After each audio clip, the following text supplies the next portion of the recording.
Okay. You know what? Yeah, that's a fine enough camera angle. Straight. Okay, that's really nothing. Alright, yeah, I think this is fine for what I want right now. I am the hype! Good dog! Good dog! Oh. That is a great set of emotes together. I love that. That works out so perfectly. But how's it going, good dog? How is your Monday? Okay, how do I want to do this? Because I think that's all fine there. We grew another giant tomato. We got all that space over there.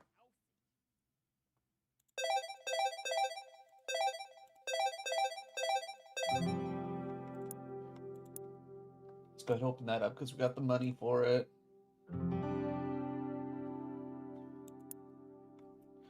What are we working on next? Pumpkins. Pumpkins is the big thing.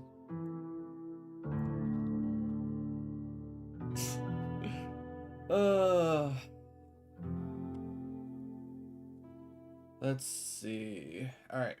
Once I get the farm essentially all situated and at least mildly like in the process of automated, I will get to some job applications, and then from there, I think later today, probably around noon, a little bit later, give or take, up or down. I think we're gonna try and see if we can't find some videos on some like video editing techniques to see if like I can figure out something that will help zhuzh up my video editing, whether it's specifically for shorts, probably mostly shorts, realistically, because the way I do the long form, the majority of my long form videos, they're just like let's plays, but like mildly edited down for the most part. But I do have other videos that I have in mind that I want to do that might help with some zhuzhing ability, if you will. Okay, while we wait, please load up on pumpkins.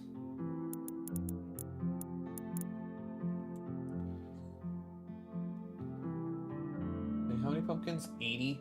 Yeah, I definitely want to load up on pumpkins. While we're here, let's just convert a couple of those. Do we got anything in? Ooh, you know what? Pumpkin? Yeah. We don't have anything for the chili. We don't have anything for the cabbage. We do have spinach. We got okay. Re-roll that. We don't need that. Don't need that. Nope. Got some more pumpkins that we can plant.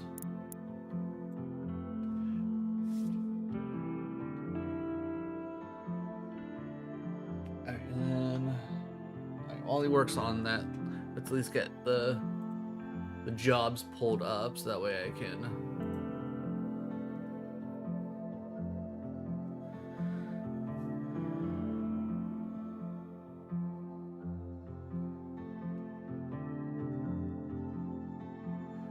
remote.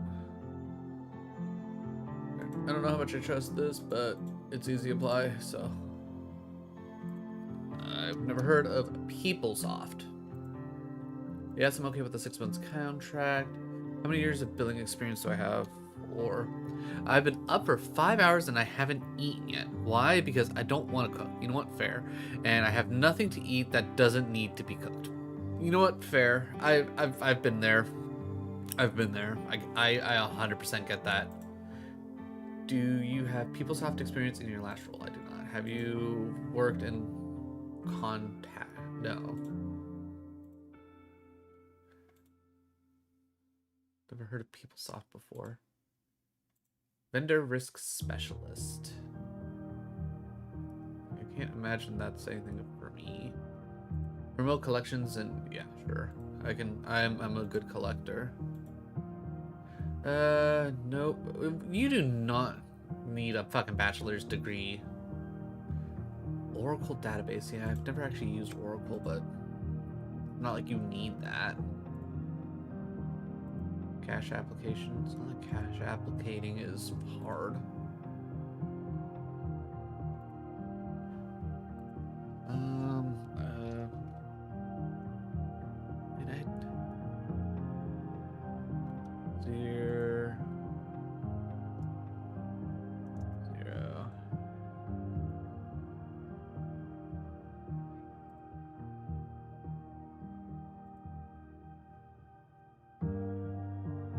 Okay, there's no way this is real, but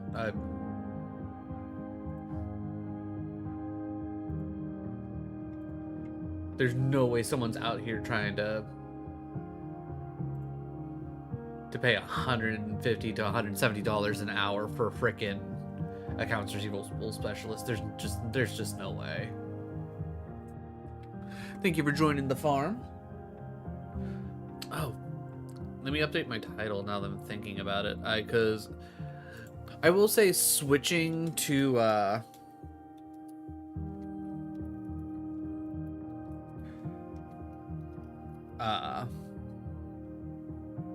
adding in daytime streams as well really messes me up, because I'm not used to having to switch up my my OBS nearly as much. That's got stuff on it already. Why has that got stuff on it? Who did it? No, whatever, I don't care. Can we put in more animals now? I think I was working on a cow.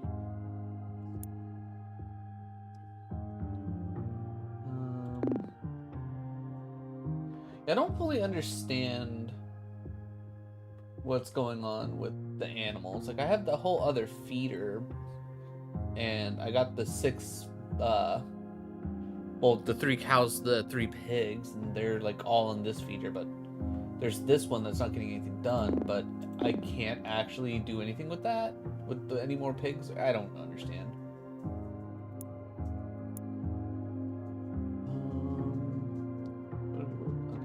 So we're just waiting on more of that.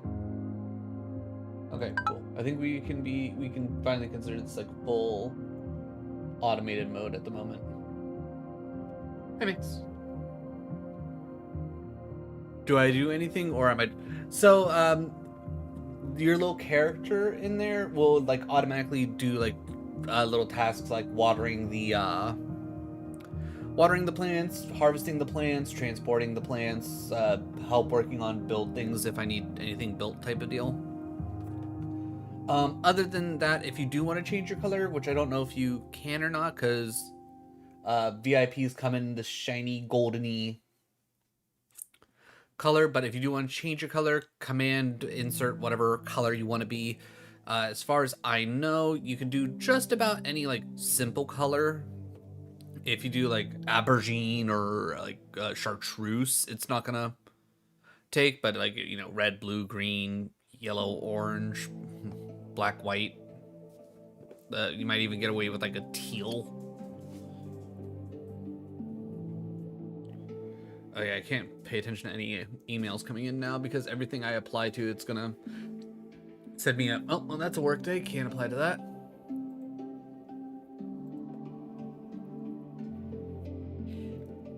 Command green. Okay, it did change you green. Do you sparkle still? Looks like you sparkle still. Wait, nope. That might have just been that might have been Rusty sparkling. Yeah, it looks like that was just Rusty sparkling. But there you go. Now, I don't think it'll specifically remember what color you chose, so you might have to do that every stream. But, you know, it's there. That's the option.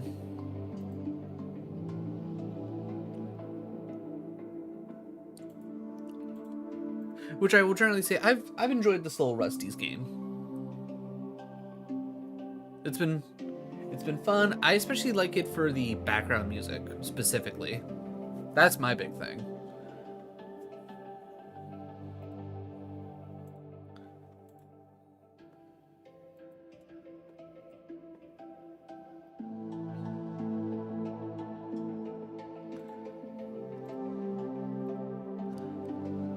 Right, it's one of those weird ones where even if I try to suggest a strong password, it's all like, nah, we're just gonna undo the whole thing, so. Undo. Bah.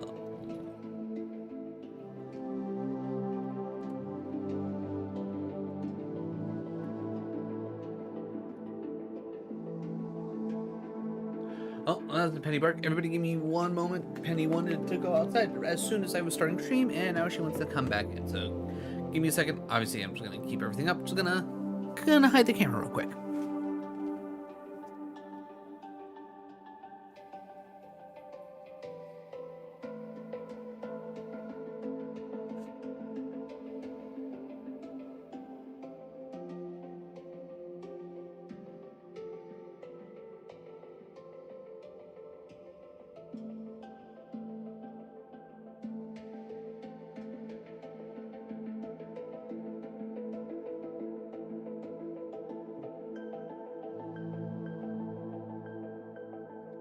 Quick, easy. She didn't fight me on it. Good. Let's see.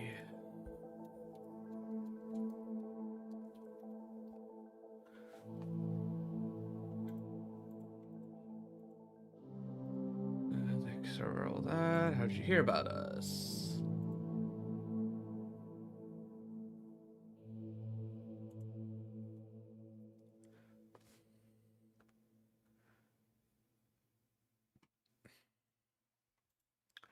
Yes. Yes. No. Desired salary? Under, can I just do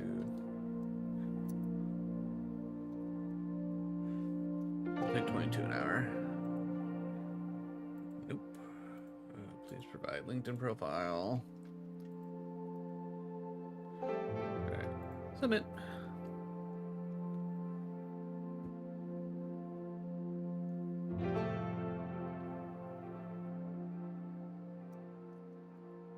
That's so fucking annoying. It's like, here's your desired, it's like, what's your desired salary? And I have to put like your offer, like,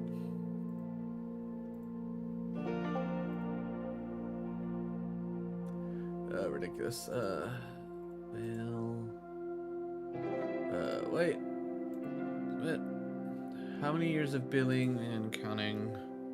4. How do you manage manage outstanding workloads? What kind of processes or tools do you use to remind yourself about tasks? I hate people that do questions like this. Like, I'm just applying for the job. Look at my fucking resume. If you want to know more about me, give me an interview. Fuck. Outstanding workloads. I analyze my tasks by importance and pull out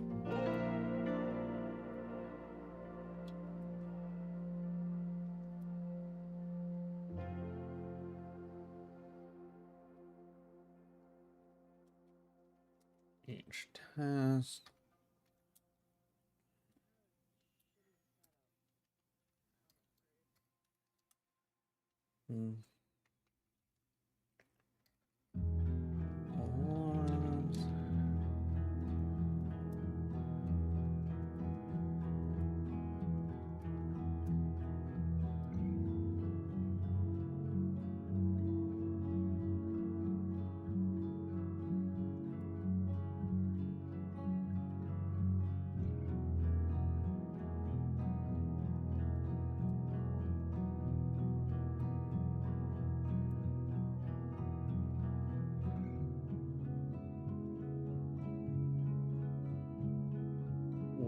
How do you present your findings when an analysis is performed?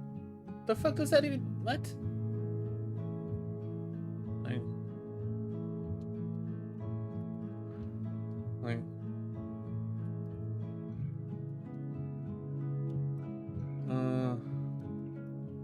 Depends on...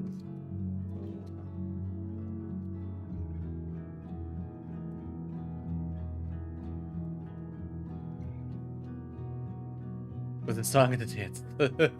Right?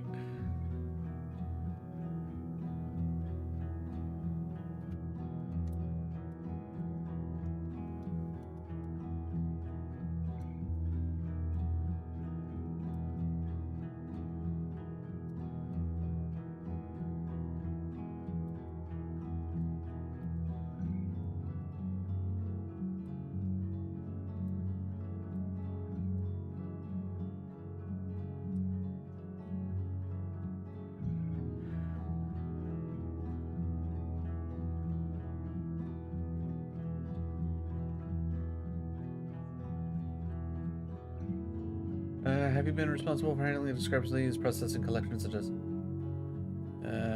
yes.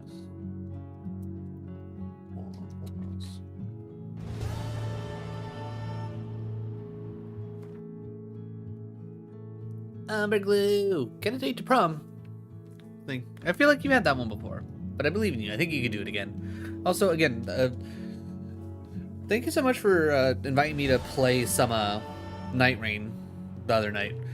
It's definitely going to take some time to get used to how that game works, and obviously I want to probably grind out stuff to get better runes and whatnot to really help boost things. That and figuring out what all the different map areas are, because I feel like that's going to be a huge thing, like actually knowing where the fuck to go and how to do XYZ thing.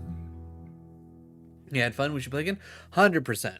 110%. For the most part, I should be able to have just about any time during the weekends for the most part, provided, nothing's actually planned or set in stone or anything like that. But yeah, feel free to ask anytime. I don't know if I'll be able to always say yes, but if I can, you better believe I'm gonna be there. Plus, at the very least, you're chill with not playing on, not having to have voice chat, and we can just kind of, hope for the best type of deal, which will make things a lot easier, especially with Kit going to bed so much earlier than I do, more often than not. We can stream it sometime? Hell yeah, that too.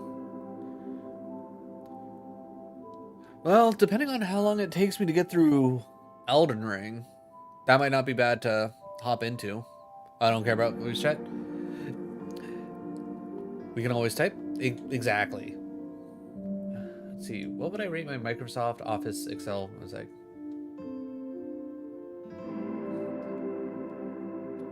I'd say 9 out of 10. Sales track, campaigns, or other. I need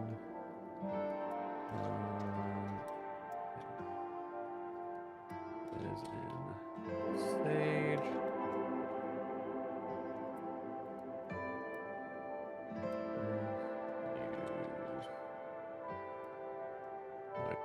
Use books and editing.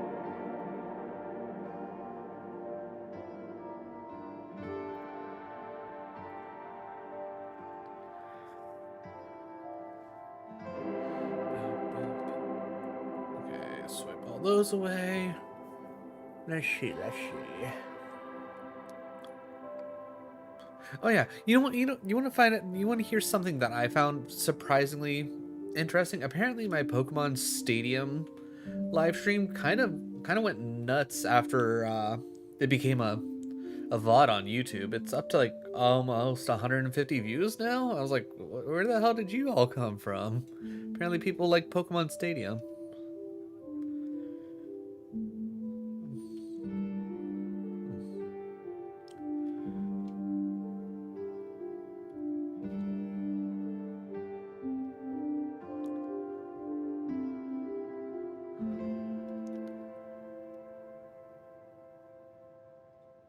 Is there anything else that I would want them to know about my background?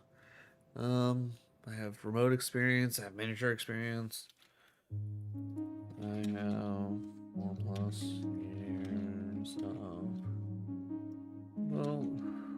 working.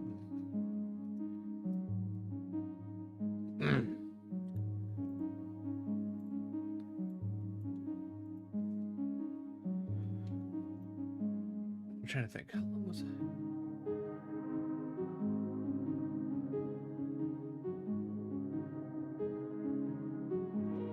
Once.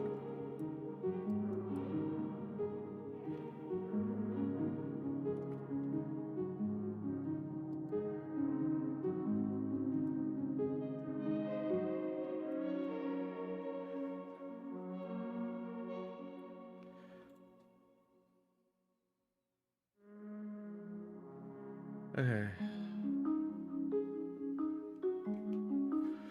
Let's see. I'm not a protected veteran. Signature. Your response have been saved. Email. General options. Okay. New application. We good?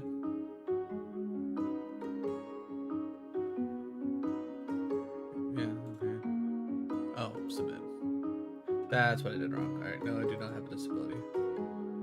Submit. There we good? We done?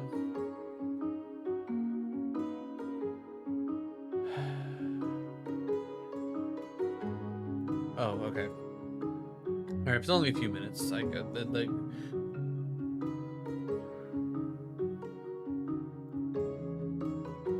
in the last year, have you or anyone... No. Last 2 years, have you or anyone received... No. Military? No. No. No. Have you collected unemployment benefits? No.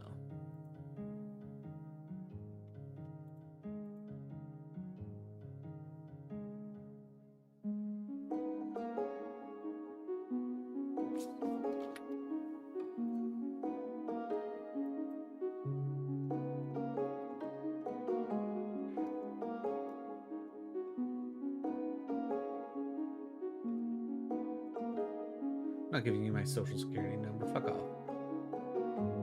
Yeah, no. Nope. Alright. Well, that was a waste of time.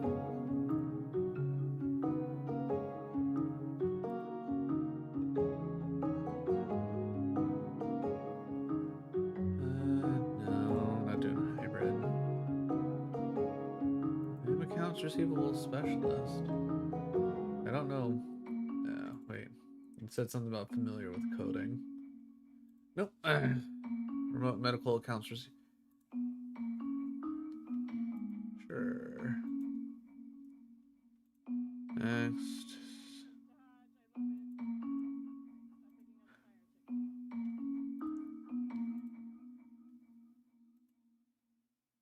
That was remote, right? That was remote.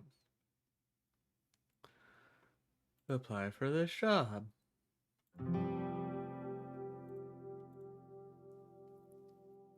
There's just, I mean, I don't blame you. I don't blame you one bit. You were also up late last night. As I was getting ready to lay down, I saw that you got on to start streaming.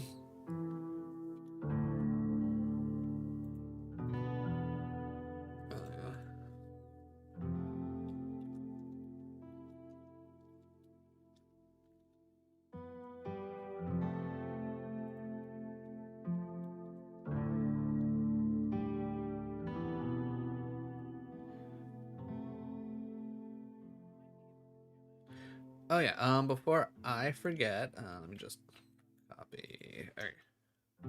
For anybody that is here, if you don't already know, I'm a part of Jambone's Twitch Summer Games again, and that is the form to vote for your favorite granny. Our first, what's the word I'm looking for? Our first community challenge of the Twitch Summer Games this year. Now, click on that, go vote for your favorite granny. If you don't have any particular favorites in general, if you just want to know who mine is and you want to vote for me and help me win, Gloria Thundermaker is my granny that I made.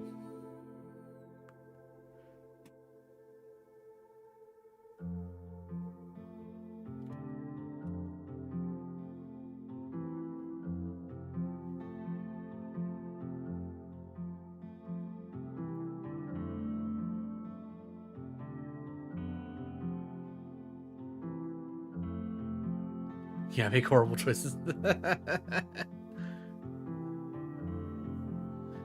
mean, if you got the energy at the time, like I say go for it personally. Cause me, like my usual rule of thumb is you listen to your body.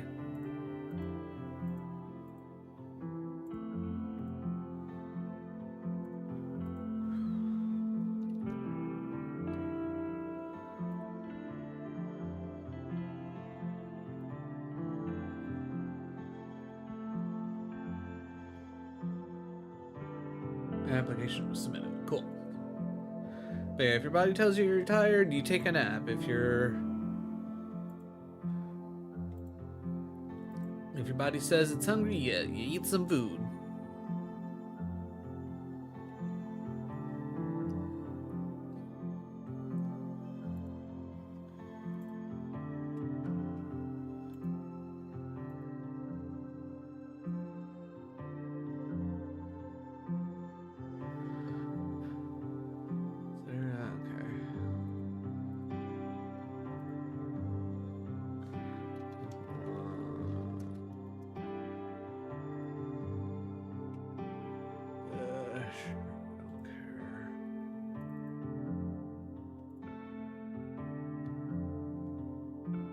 Okay, it says.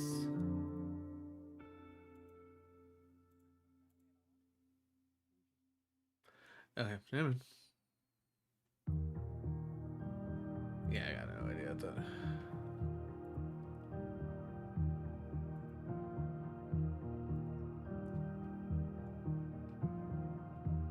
But realistically, I'm not gonna.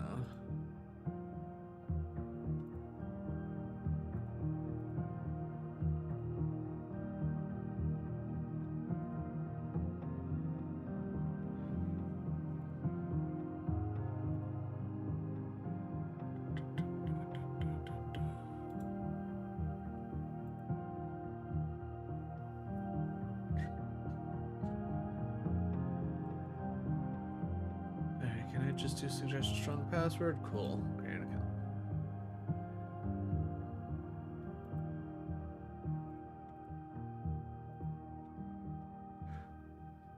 And huh.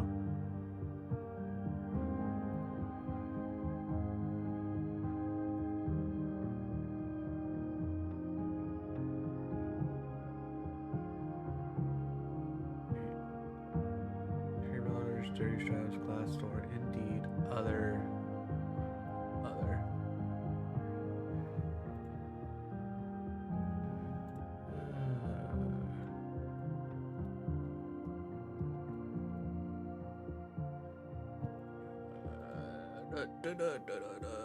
Phone device, mobile, like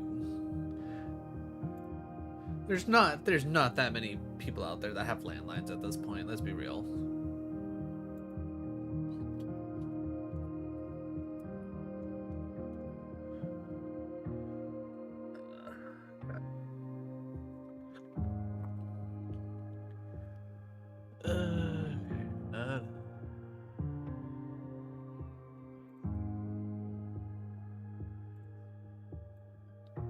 Throw this over here so I can actually see it. Is August.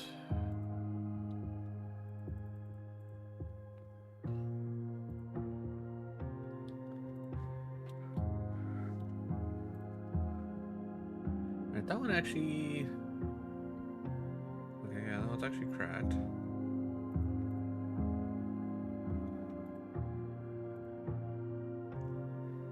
Languages, skills, creating my resume. Nope, that's alright.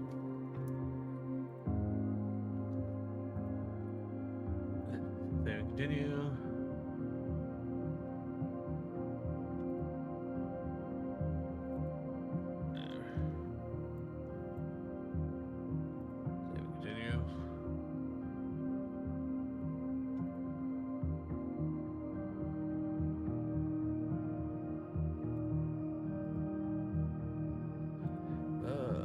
Associates.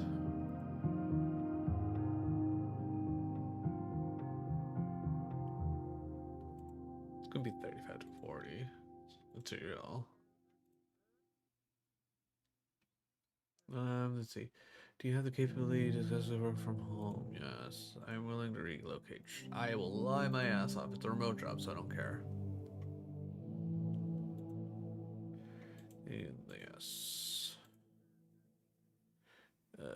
No, I don't need any of those. Do you have a family, romantic? No. Are you a party to an agreement with the person? No. You currently serve as an office director, partner, employee, consultant, contractor, owner? No. Do you have an no? Are you fluent in more than one language? No. Disclosure, yada yada yada.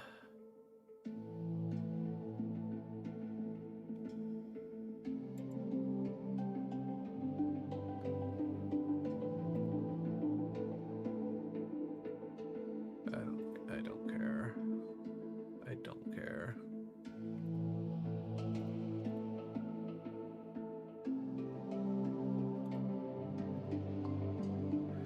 Is one of identified, not a veteran.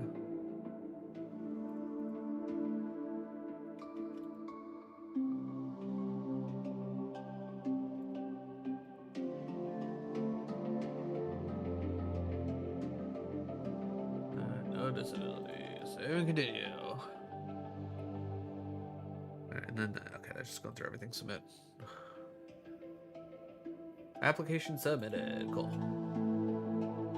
I don't care about anything else.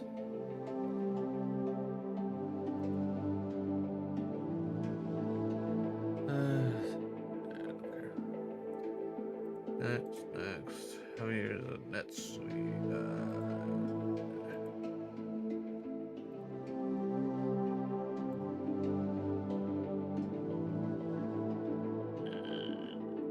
Collection specialist. Submit.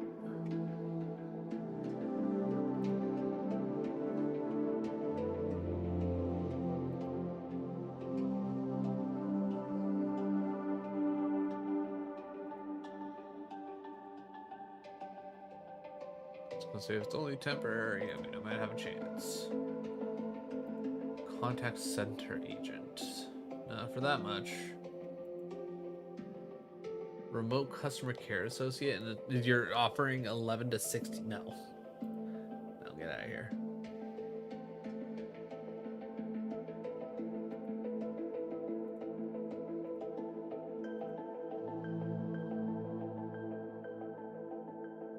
No.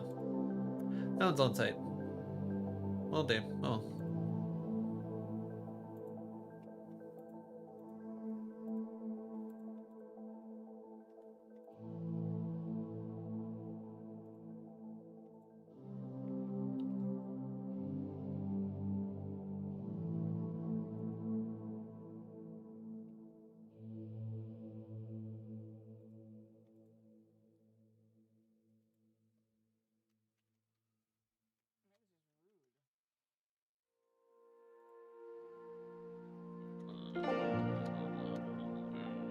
Okay, are you currently eligible? Yes. Do you know if you require sponsorship? No. Select the qualifications that best represent your experience. Minimum 5 years experience in accounts payable and accounts receivable. Bachelor's degree.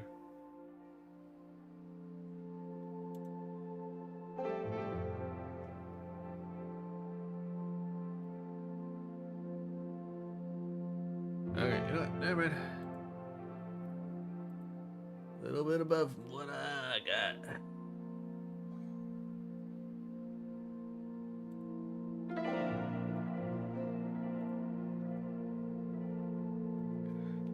Never used Stripe before.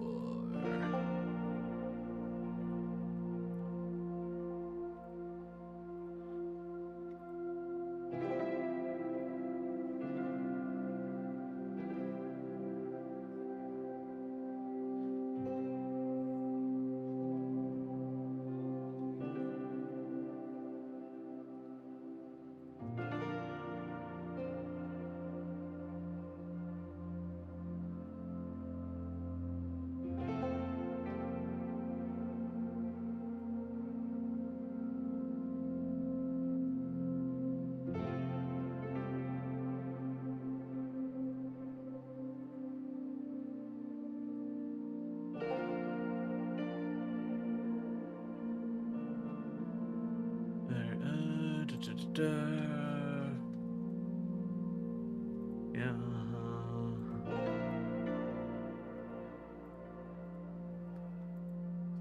Take care of all that. I don't care about comments. Sure.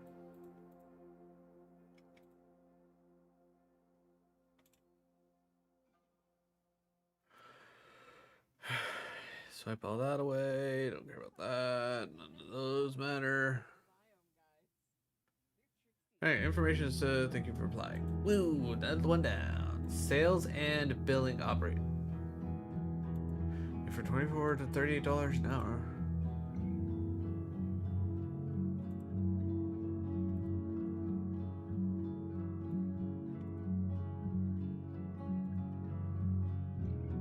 Alright, well, that makes me go, nope. Billing specialist. Remote, sure. We'll go with that. Why not?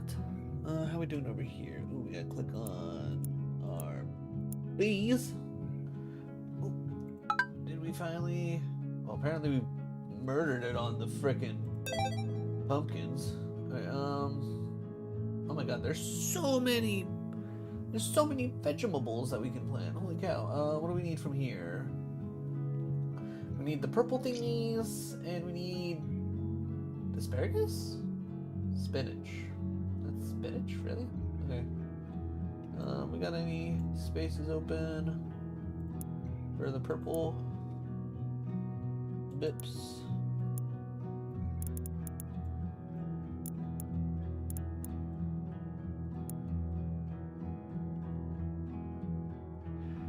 We got anything going on over here? What we got? Broccoli has nothing. We'll buy the broccoli. We don't have anything for radish. We'll buy the radish. Eggplant. Ooh, -2 water. I'm cool with that. Pumpkin. We got legendary pumpkin. Reroll.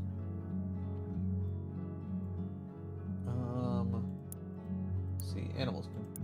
We can start buying animals again. I'm gonna buy that cow. Okay, never mind. We can't buy anymore. It is so weird to me. Murdering pumpkins? It's not October yet. Oh, good doc. Oh, good doc. Alright, that's finally opened up. Oh yeah, we can't go any further now. Interesting. And then we need what? 42,000 for over there?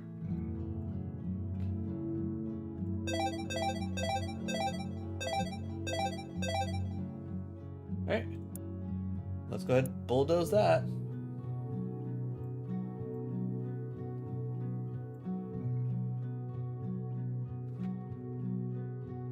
I guess the big question becomes, like, what do we do after, like, a certain point?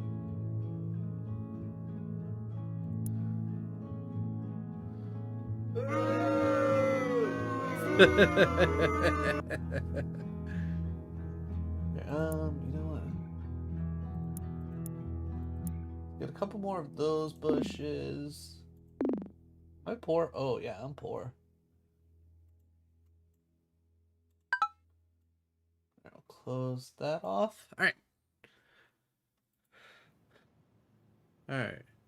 Apply for this position. Continue. Male. White. Continue. Not a veteran. Continue. No disability. My name. Today's date. Continue.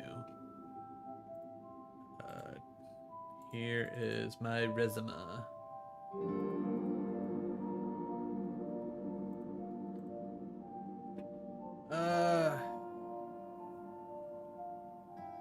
Current compensation.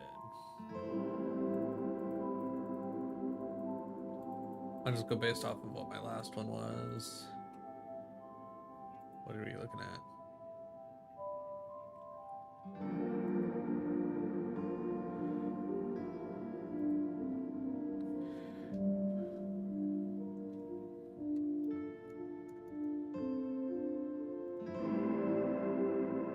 Are you a referral? No. Receive text messages? Sure, I don't care.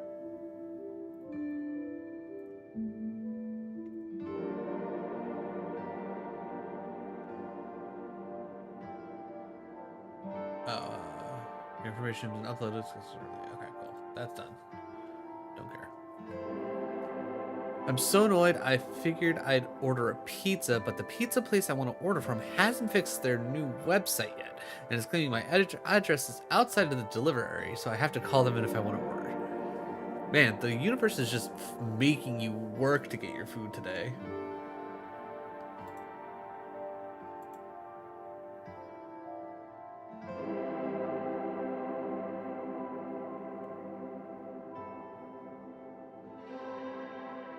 I don't care about who you are. I want to apply to a job. Oh, Jesus. Apply for the position. Male. White. Continue. Not a veteran. Continue.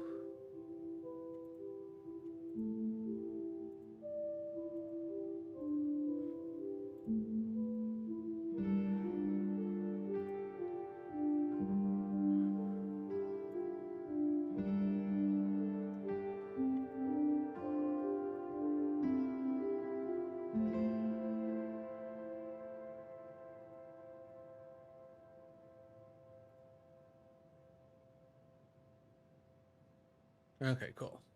That one was quick and easy. Unlock the flower swamp farm? Congratulations, you have unlocked a new farm. Ooh. I didn't realize there was more farms to unlock. Interesting. Okay. Well, I guess let's continue like this for now. See if we can't get everything unlocked, and then we can try a new thing. Hey, old Fuzz, how's it going? How is your Monday? As of right now, I'm doing all right.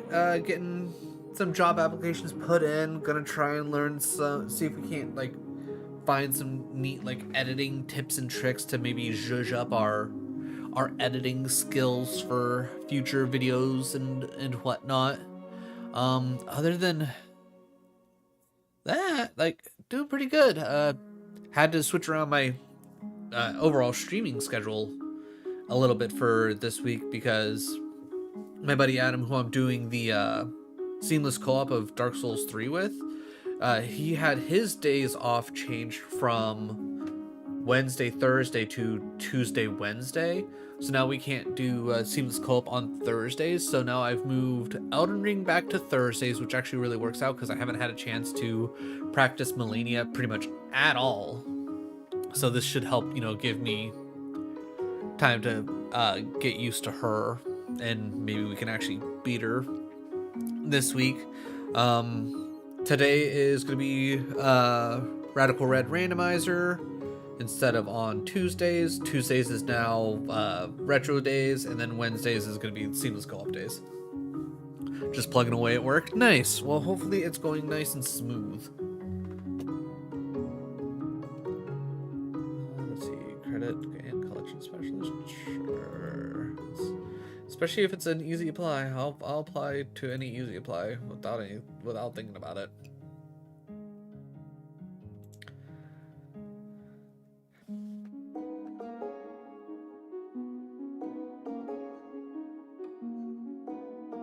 Alright, yeah. That seems like that should generally be up my alley.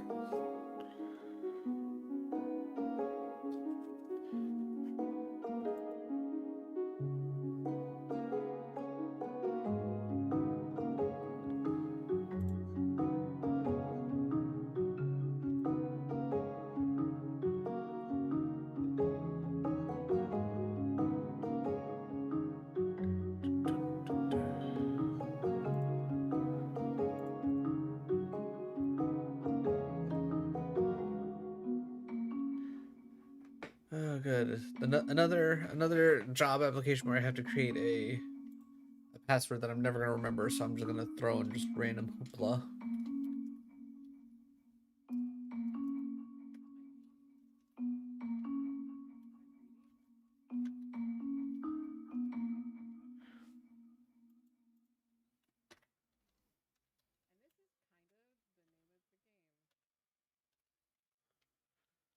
Alright, that's alright.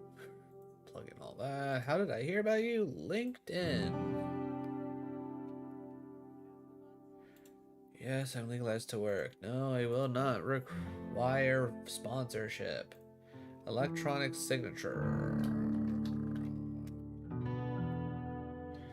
Today's date is June 9th. No, I said 9th, not 6th. 2025. Submit.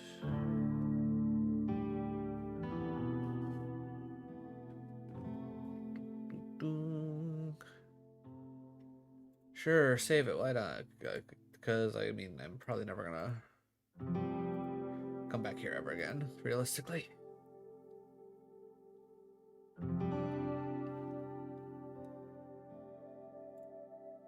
Not a veteran. Signature. Submit. No disabilities. Signature. Submit.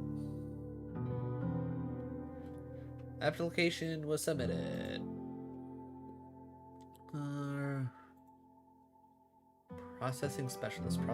Special processing. Work remotely. That seems oddly... And it's from... Yeah, I'm gonna say that's gotta be fake. Fucking business lover. What the hell kind of name is that? Billing agent. I can build things. I could be an agent. Why not?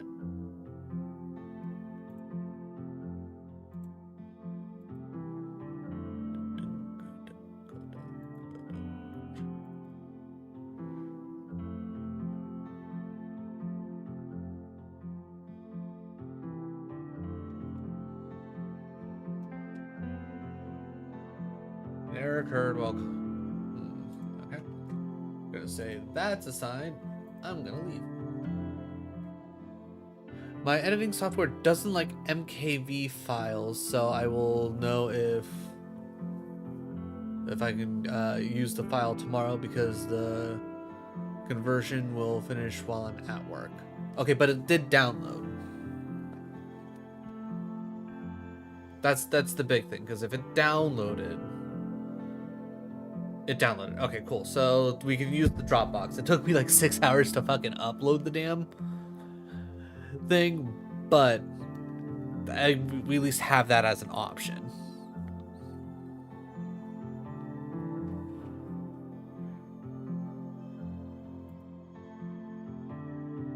Took about 20 minutes to download. Well, I'm glad it only took you 20 minutes to download.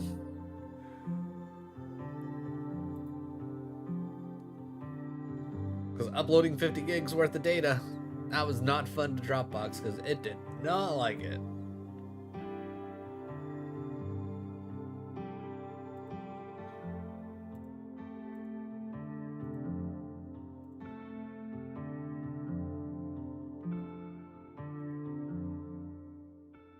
Oh, okay, there's more stuff, Jesus.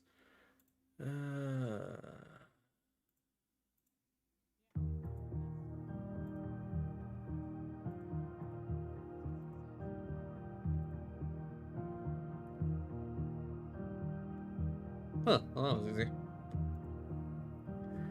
And then I have to go and sync all the footage, which I did not think about. Yeah, that's gonna be fun.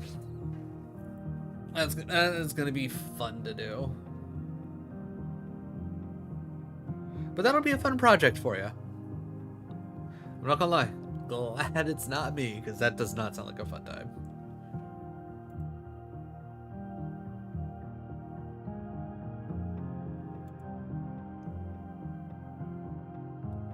Hopefully I did a backstab on camera, so I have a...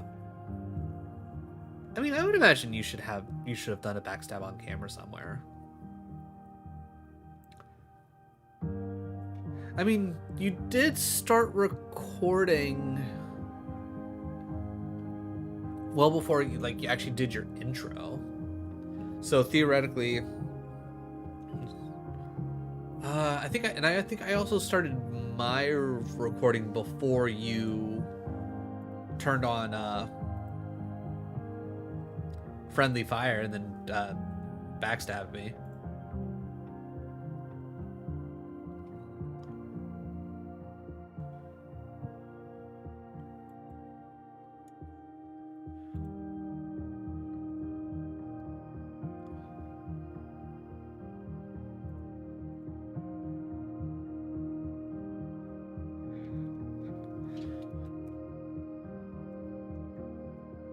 I could sync it to the rule change pop-up. Yeah, that could be it too.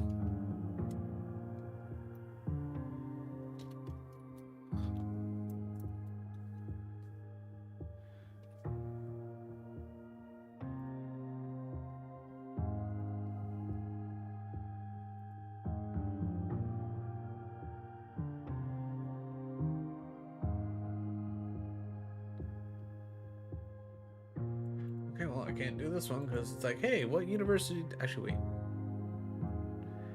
You know what? Yeah, I'm not even gonna worry about it.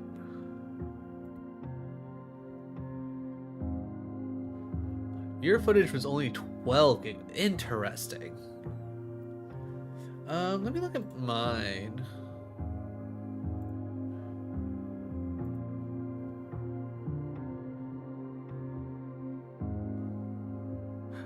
Mine was like, interesting, because, let's see. Why was this one so much more? Was it because I split all of the audios, and that's what made it so much bigger.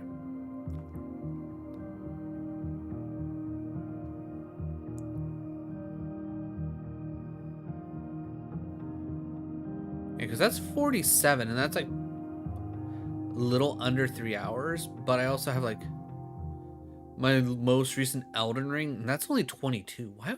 That's so much more in comparison. That's incredibly weird that that's like so much more.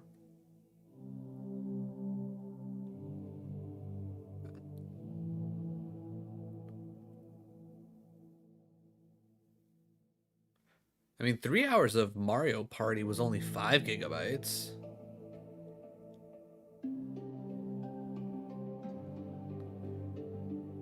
Yeah, it looks like the Dark Souls and Demon Souls stuff's like about 20 for 3 hours, give or take.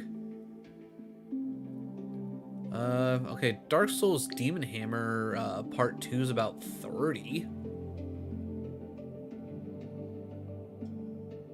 Yeah, I have no idea why that one's so heavy. That's weird.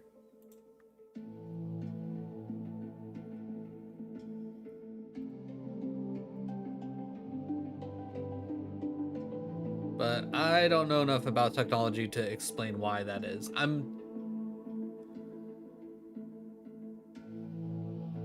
That's around my 1440p 60 FPS files.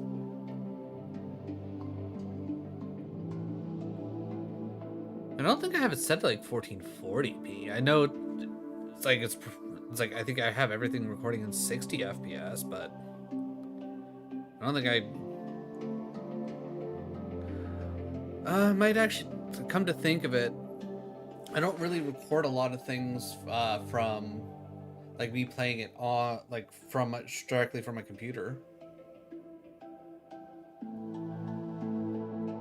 So thinking about it, with the way my computer's set up and the graphics settings that it probably automatically threw Dark Souls 3 onto, that might make sense. Like it might be running on ultra quality, and that might be why it's so beefy.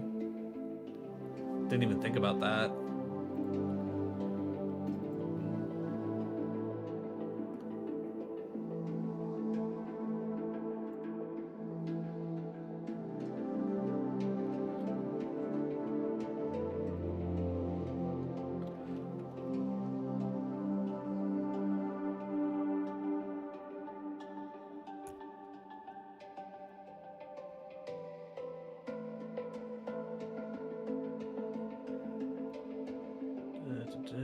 Got all that.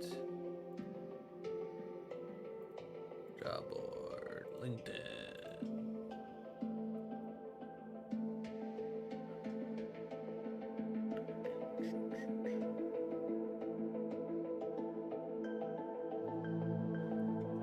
What do you don't even.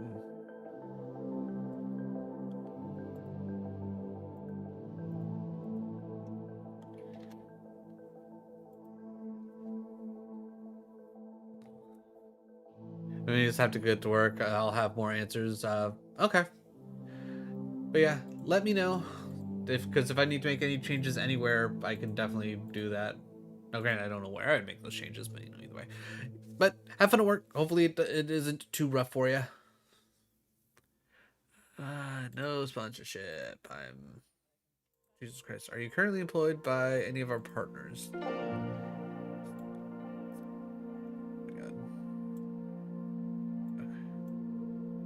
NA. I'm not employed, so.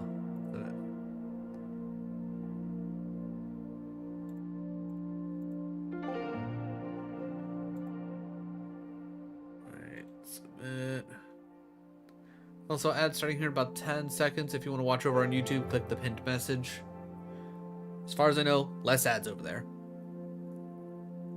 You might get a pre-roll ad, but after that, I've not heard anybody complain about ads. Speaking of out of curiosity, okay, I'll take that. I can't imagine co-working streams are that big over on YouTube. I just have it multi-streaming to YouTube just because.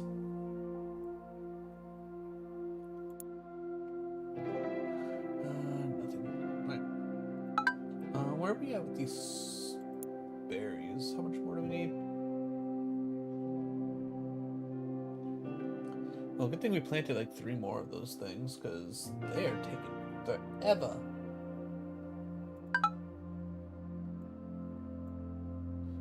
Alright. Need 5K. Alright.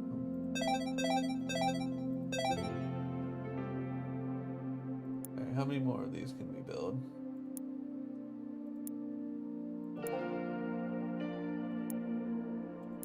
Alright. We'll speed up the process just a smidgen.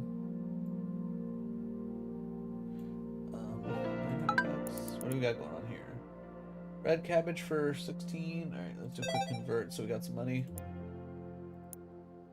We already got a red chili, eggplant. Okay, we already got everything for everything else. More money, replant, double harvest. You know what? I know we just spent a lot of money, but screw it. Let's just do that. I'm not worried about any of this, so reroll. Accounts receivable specialist, apply. That is up my alley.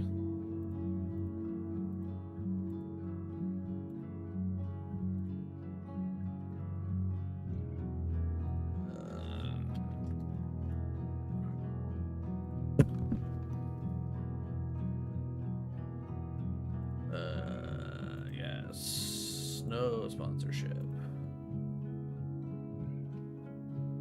Many but all states, whatever. Please rate your experience in revising strong. What was the other one? Subject. With or interested in learning about accounting, billing software performed this week. Yes. Approximately how many invoices do you typically handle a month? Okay, so let's see. Weekly, I'd probably do about a dozen. So that's already 24 there. Semi-monthly would be another like 5, so that's another 10. Yeah, I'd say 100 to 300. Yeah.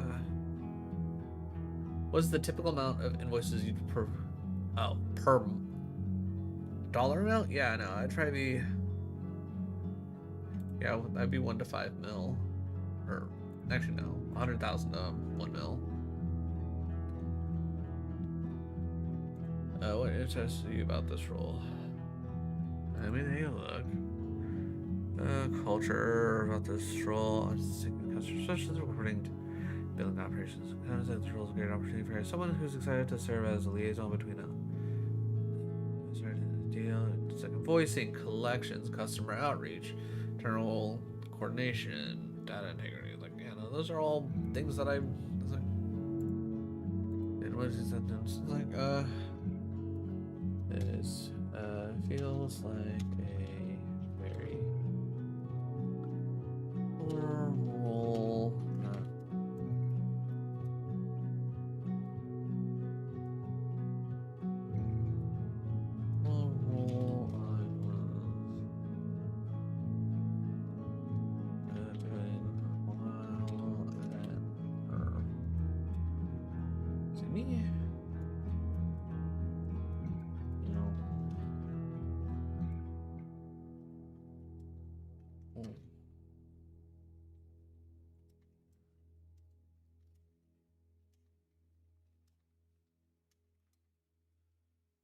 Mm-hmm.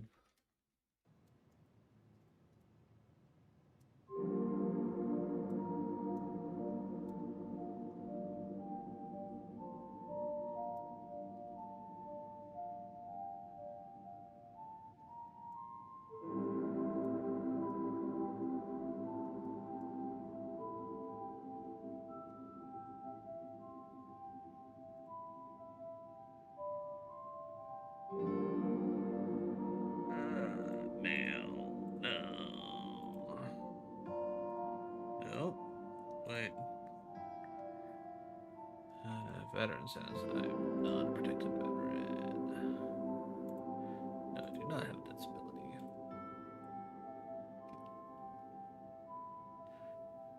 I will say, I'd love to be able to get this job. Like, out of all the jobs that I've been kind of looking at, this has been like one of the first ones that I've like looked at and like, wow, this seems like something I've already done, and this would be actually really cool.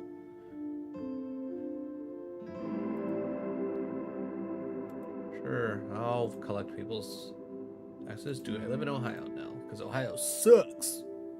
Idea is like earning commission. No, no.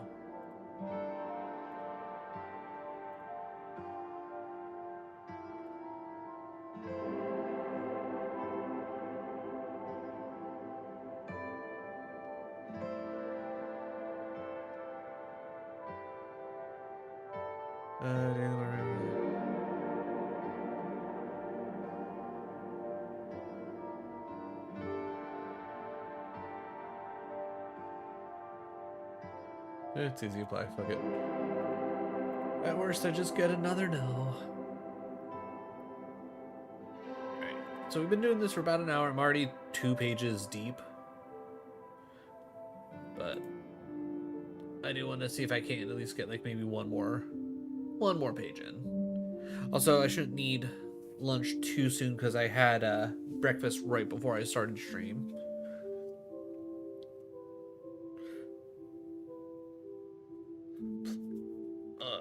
Alright, let's see. Billing specialist. Yeah, sure.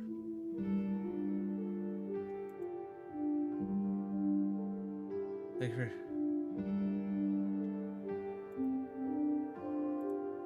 real quick. That's remote. Yeah, okay.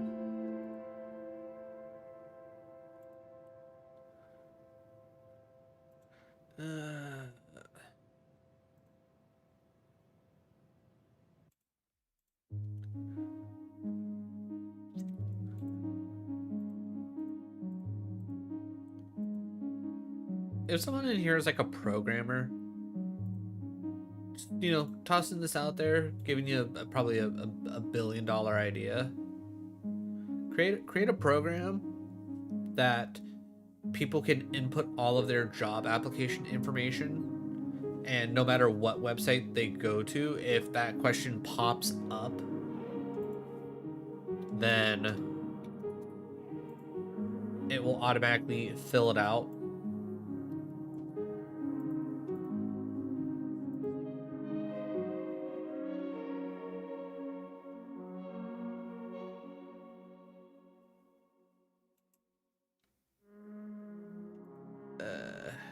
Nope.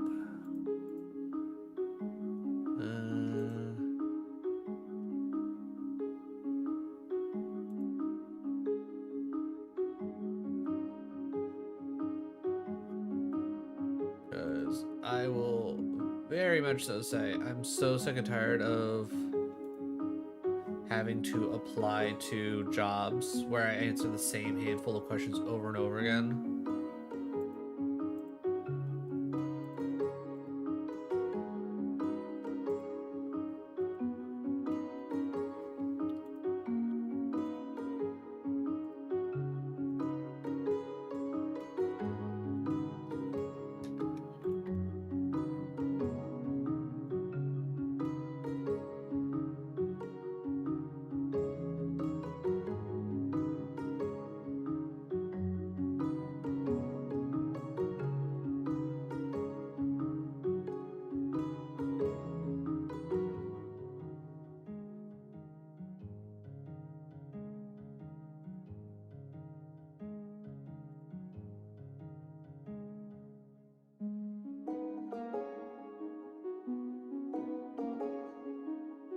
Did I already upload my resume to this? I don't know.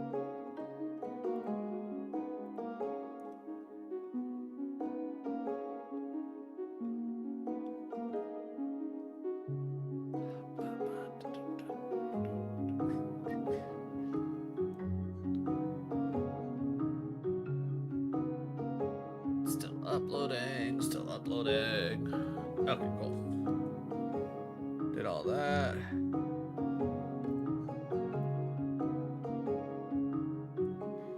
You know.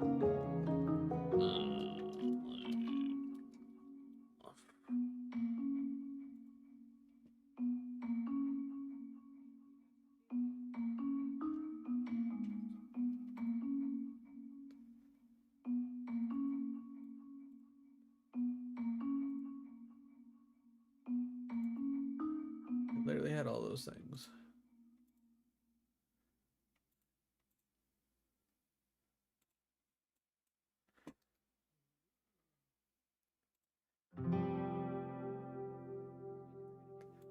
I finally hit next.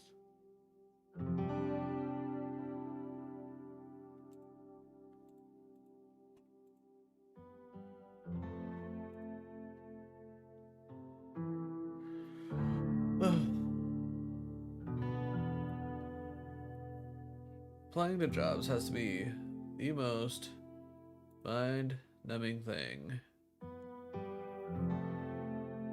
I truly hate it.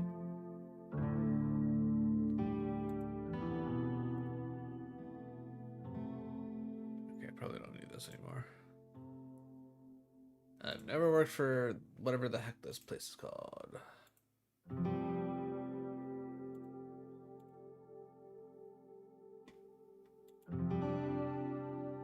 I even further, yes.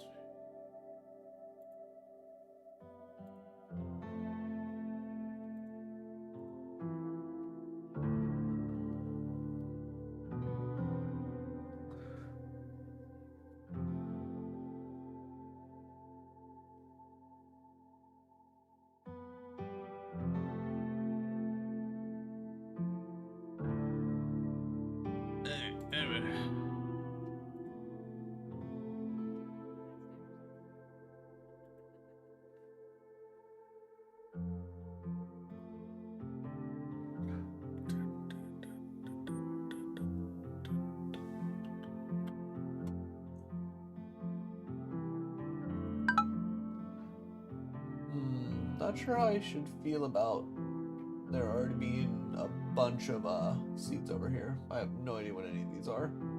What are we looking at to do? Or purple. Any spots for purple?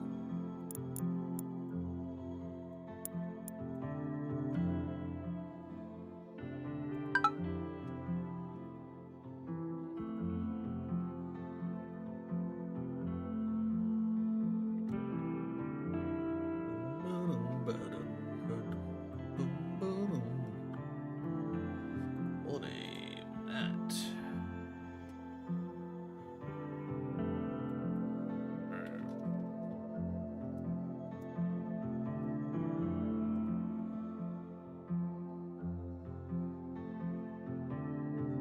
Of course, as soon as I frickin' close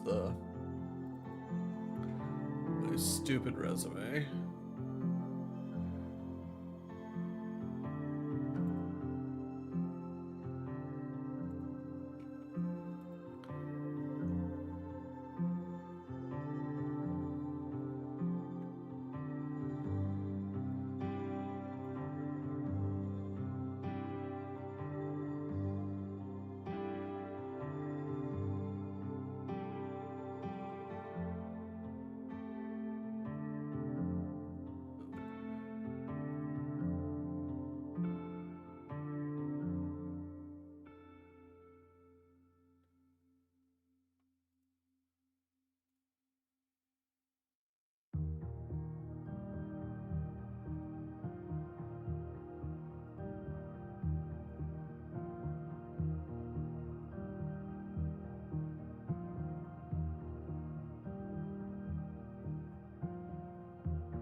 Wait, no, right.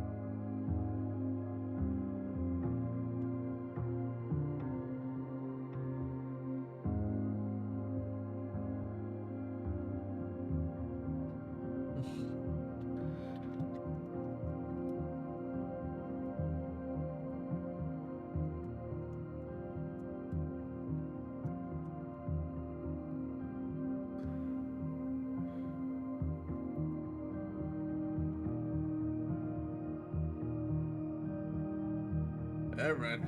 Already bored of it. Already bored of it. Alright. I'm gonna say that's good on job applications. A little bit over an hour of job applicating. Bump those over. Let's see. What other things did we need?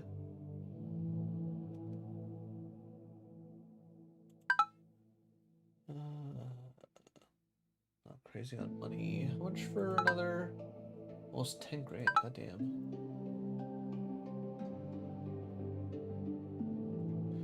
Alright, let's go ahead and keep that going for now.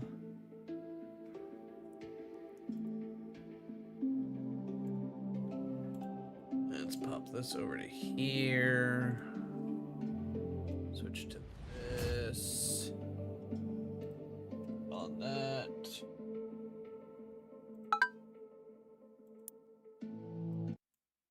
Kill off the audio. Alright, like, to be honest, I don't even video edit.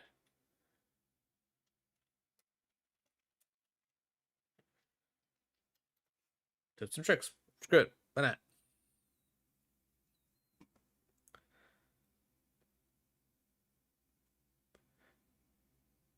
Yeah, let's just see if they give us some knowledge. Turn your ideas into video with AI. No. Add your brand. If you're looking to improve the look of your footage, then learning how to edit is crucial. The edit is where you can create transitions, add sound effects, color grade, and stylize your footage. So in this video, I'm going to give you 10 video editing tips that every editor should know. It's coming up. Hey everyone, Steve here from Learn Online Video, and today I'm going to be showing you how you can make your footage stand out. I'm going to show you how you can make your films and videos look much more interesting, and I'm going to be showing you how to do all of this in the edit. This is where the magic happens. So I've got a variety of different clips on my timeline, and I'm going to use these to show you just what difference adding each of these tips can make to your footage. Today's video is sponsored by Epidemic Sound. This is where I'm going to be getting all of my music and sound effects for today's video. Okay, let's get the most boring tip out of the way first so that we can move on to things that are a little bit more exciting and creative. And the first one is organizing your footage and assets. Now, it doesn't matter whether you're working on a YouTube video or a big Hollywood feature film, always organize your footage and assets so that everything is easy to find and easy to work with. For example, when I'm done shooting everything I need for a project, I'll create a folder on my computer called, in this case, 10 video editing tips every editor should know. Then in that folder, I'll have a folder for footage, I'll have a folder for music, graphics, and anything else I might need to edit that video. How you folder your footage and assets is completely up to you. Just do whatever works best for you and your workflow. And once you've done this, you can then drag all of these folders into your editing software, and now everything is easy to find and work with.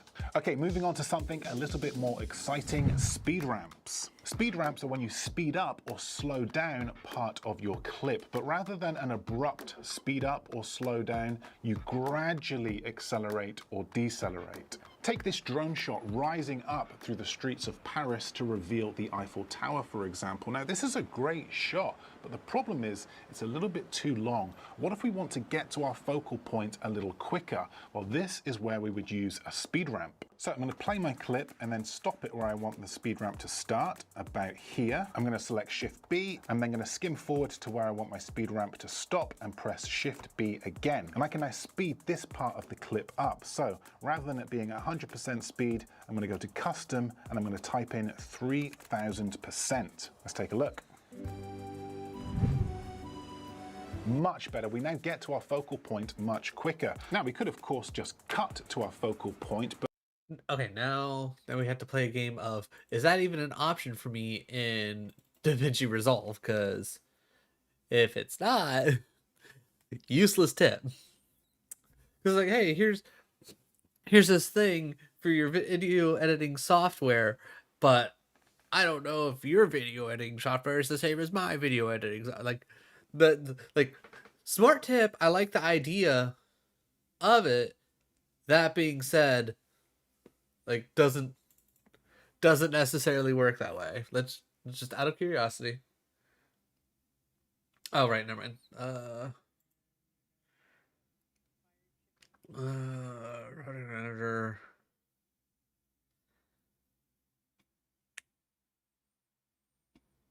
Yeah, let's just, yeah, sure, whatever. Okay, I don't care.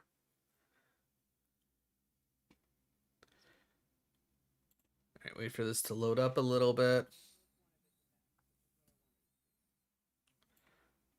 Pull that down so we can actually end up seeing whatever. All right.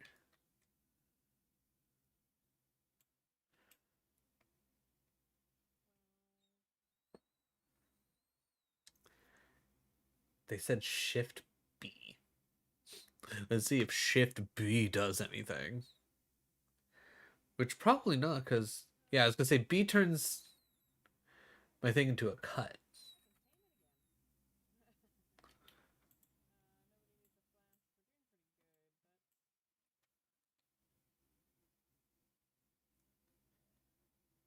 B. Okay, here we go. Right.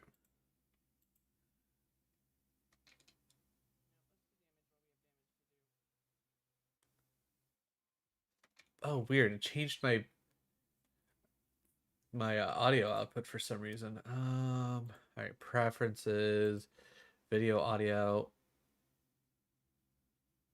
Okay, yeah, no, it's from my head. Why is it not playing out of my headphones? Heyo, Core, how's it going? Today we got some job applications put in. We did about an hour or so of that. Now we're gonna try and learn some video editing tips and tricks to see if we can't figure out a way to zhuzh up some of our videos. Okay.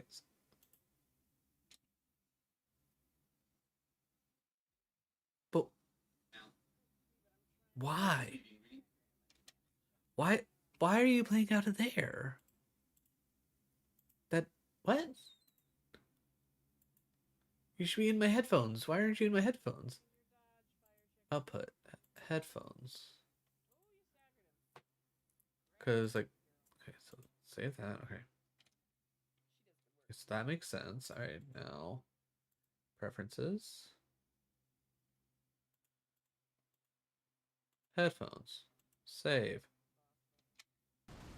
There we go. Weird. All right, so Shift B. Yeah, that didn't seem to do anything. Yeah, so that tip, useless to you if you're not using the same exact software that he's using, which is incredibly annoying. Now, I know there's a way to speed things up, and I'm just trying to remember off the top of my head how to do it in this.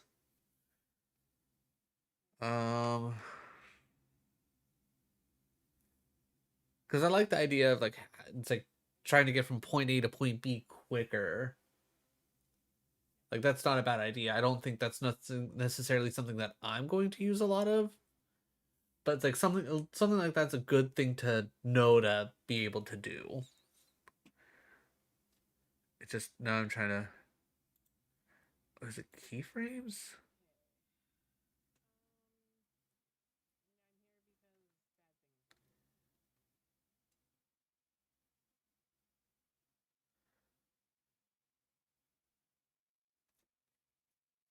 Yeah, it's probably these.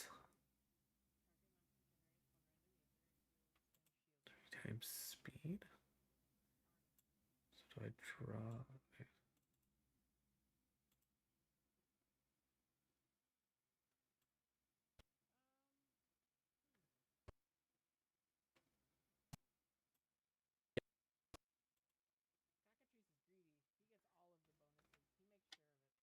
So what did that do? Yeah, because I don't feel like I was fat rolling with these dodges. Okay, but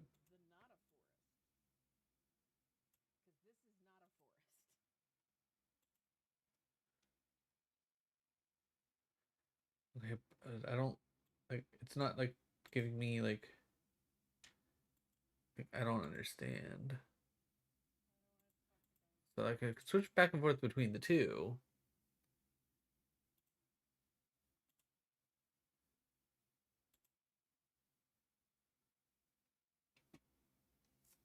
Interesting.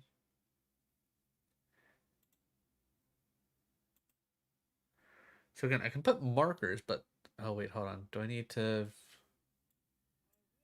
that what I'm doing? I don't like how they changed this.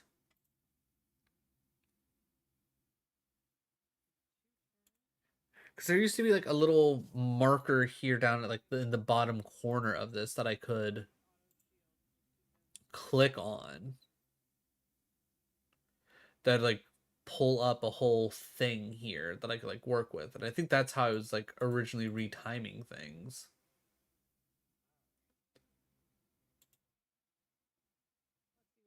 But now it doesn't have that. Ugh, I hate how they changed this. That are when it updated it changed something.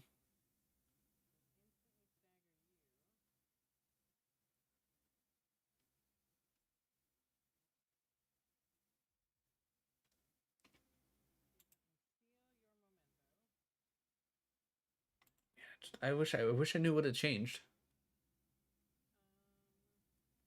Hmm. All right, so like the idea is there, it's just I don't know how they want you to do it in this anymore. That's not what I'm looking for.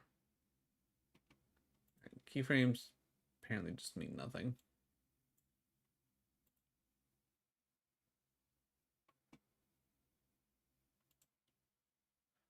Oh, okay, here we go. That might be helpful. Okay, so display all parameters. Okay, but what do I do here?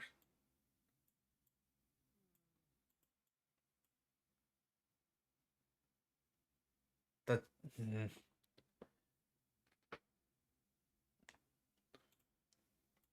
I hate the way that they've changed DaVinci.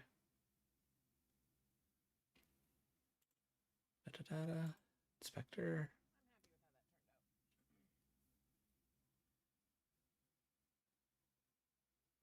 Cropping, dynamic zoom, composite passive speech. Okay, here we go.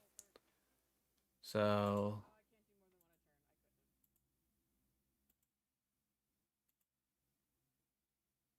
freeze, change speed. Okay. So okay. Yeah, because I don't feel like I was fat rolling.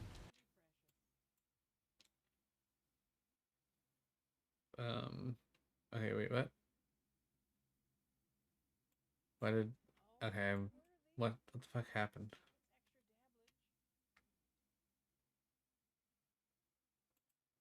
So here, speed change. Forward.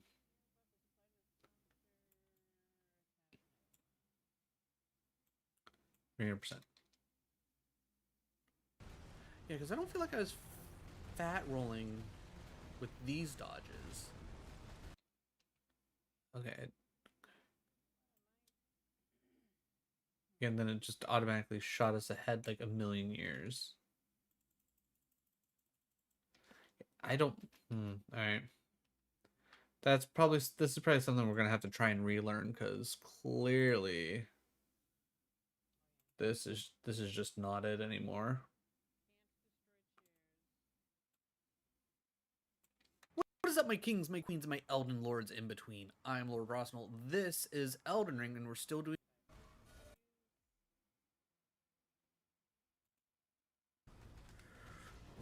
Yeah, I don't know. Alright, we'll just close out of that for now. So, the idea is there... his explanation is fucking garbage. But that wouldn't be as creative, it wouldn't be as interesting, and it's these little editing tricks that really help keep your audience engaged. Also, if your speed ramp is looking a little off, a little unnatural, then the chances are it's because it's lacking motion blur. Usually when a camera moves quickly, it creates motion blur, but don't worry, we can fix this in the edit. Now, this effect didn't come with my editing software, I had to download and install it, but as always, everything I mention in this video will be linked in the description below. Now, let's take a look at this shot, first without motion blur and then again with.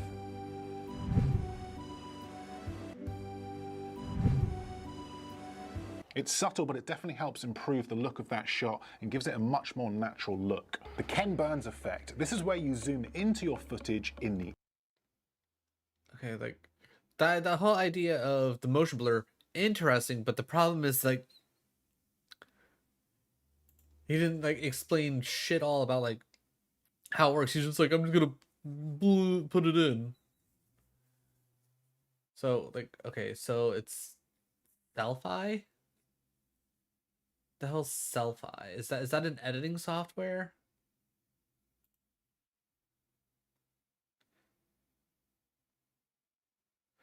Title plugin that adds motion blur to a video. Get Motion Blur Pro here to install. Save in your folder motion template title folder.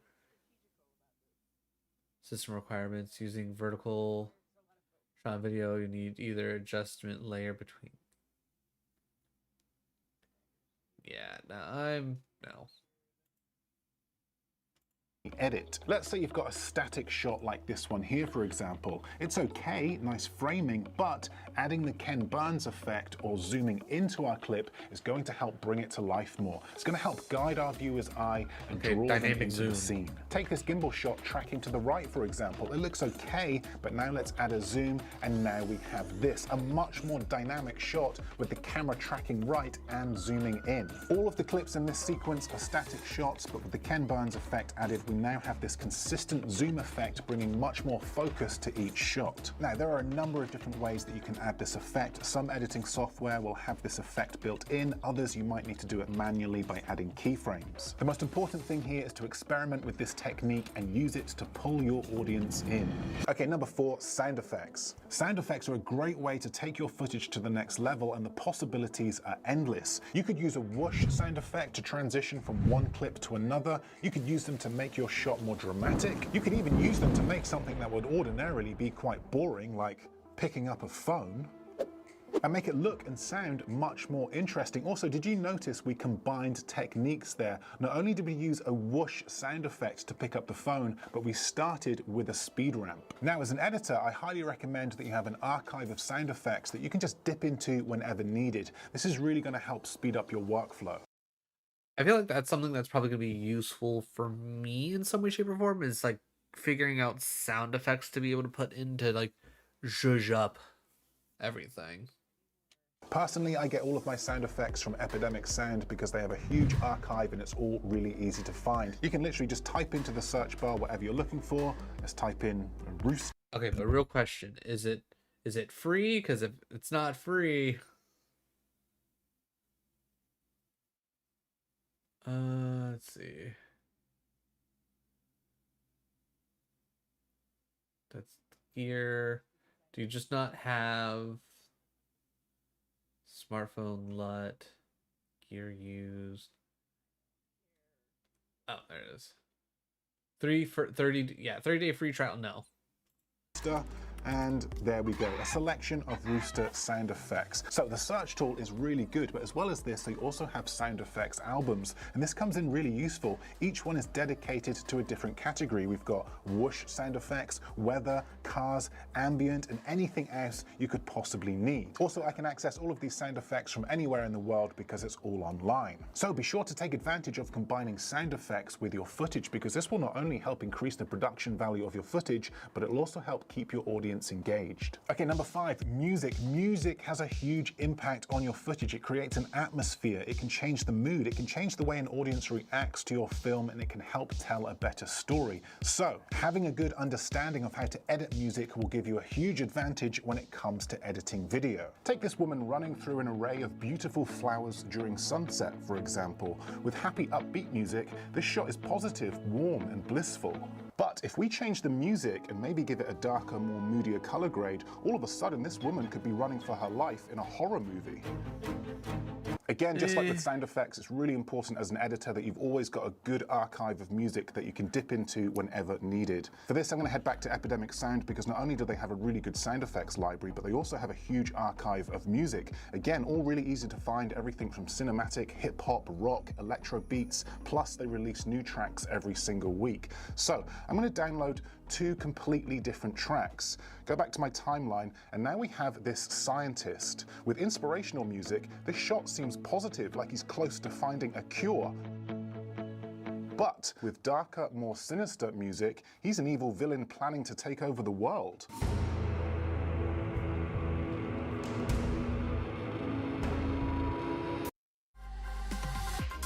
I mean, yeah, so far so good on like general ideas. But so far this seems more of a just a sneaky ad for shit instead of like actual like useful tips. Story in itself. Or take this woman walking her luggage through the airport. This could be an Like this could be, inspirational that might just travel be video, being mildly or cynical, we have but some rock music. This could be the opening shot of our lead character in a short film. Music will change the mood and the feel of your footage, so take advantage of it. If you'd like to try Epidemic Sound for free, then they're offering a free 30-day trial to anyone that uses the link in my description. Plus, they're also offering a massive 50% off an annual personal plan. So a huge saving for any of you looking for music and sound effects. Links will be in the description below. Okay, number 6, transitions. Put simply, transitions take the audience from one shot to another. The most basic version of this is a straight cut like this. We've gone from a back from back. Yeah, sure. All right, everybody, give me a few moments. I will be right back. Gotta help Kit with something.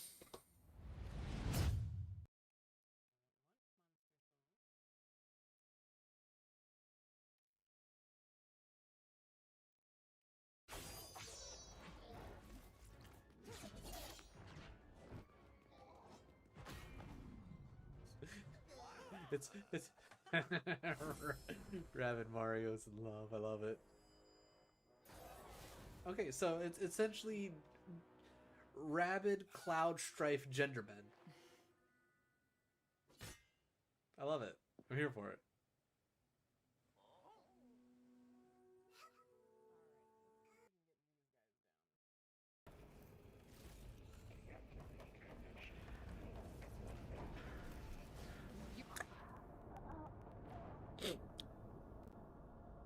So there's a ledge.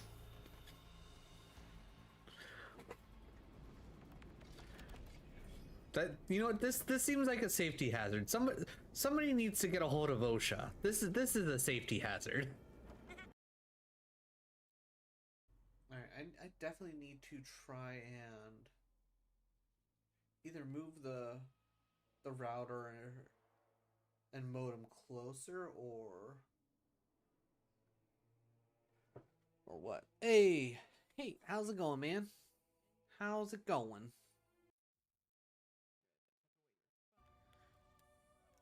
What secrets is that son bitch holding that he ain't telling us? My favorite type of magic, lesbomancy. Jesus Christ, what's up with this fucking dwarf?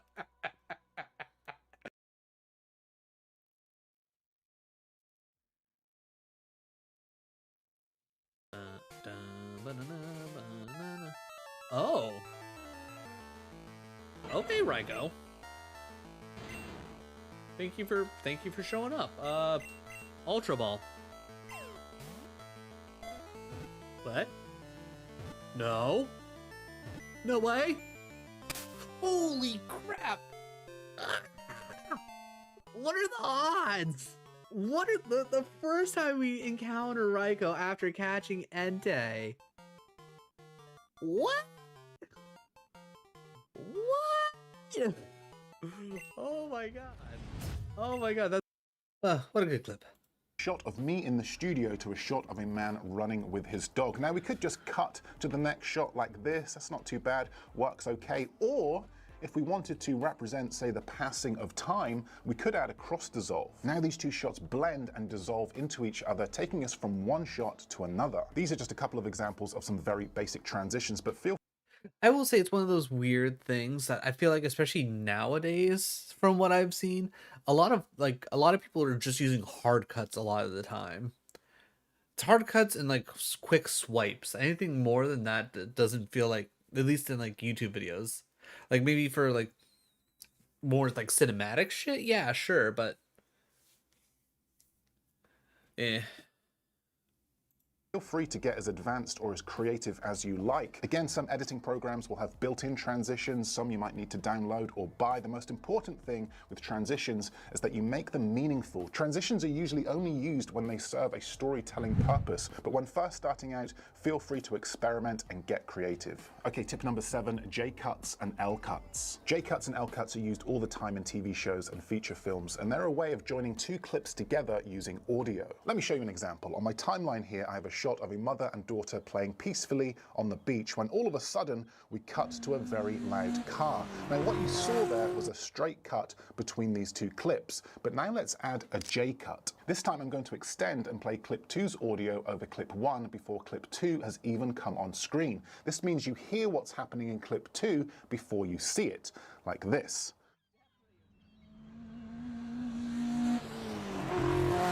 The opposite of this would be an L cut. This is when the audio from clip 1 carries on to clip 2. For example, imagine there was a big explosion and then the audio from that clip carried on to the next clip, like this. L cuts and J cuts are a great technique to have in your editing toolbox. If you're not using them already, be sure to try. Okay, tip number 8. Again, that feels like another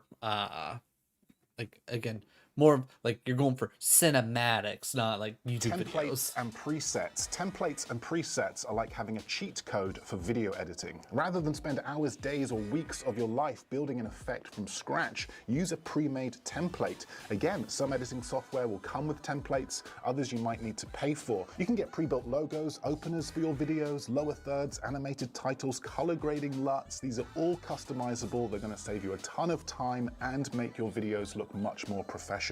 Templates and presets are nice and easy to work with, usually just drag and drop. I will link some of my favorites below. Number 9, the jump cut. The jump cut is a great... I will also say, again, this video is a whole lot of pay money to do things. Like yeah, sure, he's like, oh yeah, no, it's like some of this might be free, but like the majority of he's like representing is pay money to do things. Great way of adding more pace to your footage because it cuts out all the boring visuals and audio in your videos. Let me give you an example. Let's say I wanted to show you some of the products in this studio. Now I could spend 5 minutes gathering all of the products and putting them here on the table, but let's be honest, it would be a little bit boring to watch. So what's the solution? The solution is jump cuts. And just like that, we now have all the products on the table. It took less than 5 seconds and it was much more interesting to watch. Okay, let me give you one more example, this time with audio. Now imagine you're shooting a video, sat talking to the camera just like what I am now, when all of a sudden you take a moment to pause. Now, this is going to be incredibly boring for your audience to watch. So this time, I'm going to remove the pause in this audio, and we now have this. What a time for a commercial. when all of a sudden you take a moment to pause. Now, this is going to be incredibly boring for your audience to watch. Much better, the jump cut, a sequential shot that makes it appear as though the action is leaping forward in time. Okay, tip number 10, shorten music. Now, 99% of the time, I'm not using the full track. Usually tracks are about 3 or 4 minutes in length, and sometimes all I need is a 60-second version for Instagram. So knowing how to shorten a song is a really important skill to have as an editor. And I'm not just talking about shortening the track to 60 seconds. No. I'm talking about creating a 60-second version of that track that ends with the end of that track. Now, there's editing software out there that will do this for you. Adobe Premiere Pro has Remix, for example, but you have to pay for this, and we don't all have the budget. So we're going to go old school. First and do time it he's manually. like, yeah, Okay, you on got the to pay for timeline something, here, I but have a we can't 60-second just sequence pay for for a everything. 3-minute track. So I'm going to cut the track towards the end, drag the first half of the track back like this, and then move the end of the track so that it lines up with the end of my sequence. You can then zoom in and look for beats in the track that line up, like these two here. Now, when we play this track back, it now seamlessly transitions into the end of the track, like this.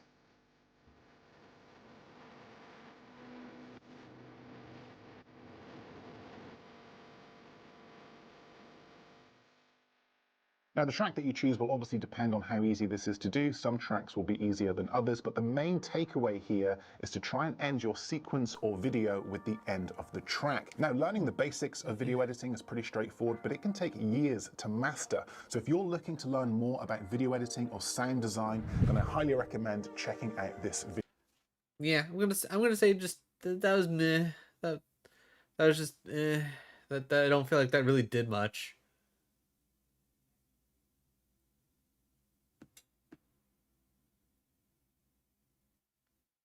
Yeah, when I see comments like this, my first thought is like, yeah, no, those aren't real. Don't find that to be real. Okay, just out of curiosity, like I'm gonna click on this guy. Like, has he done anything? He hasn't done shit all. He hasn't done shit all. If you're And looking to improve the look of and he commented on. It's like on this 2 years ago. Fake ass shit.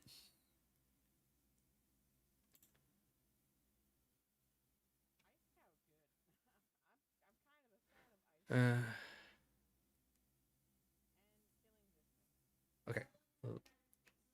Let's see. Oh, that's an ad. Never mind. Get the fuck out of here. Now here's the video editing, 8 simple techniques, concepts to make it. This could be helpful.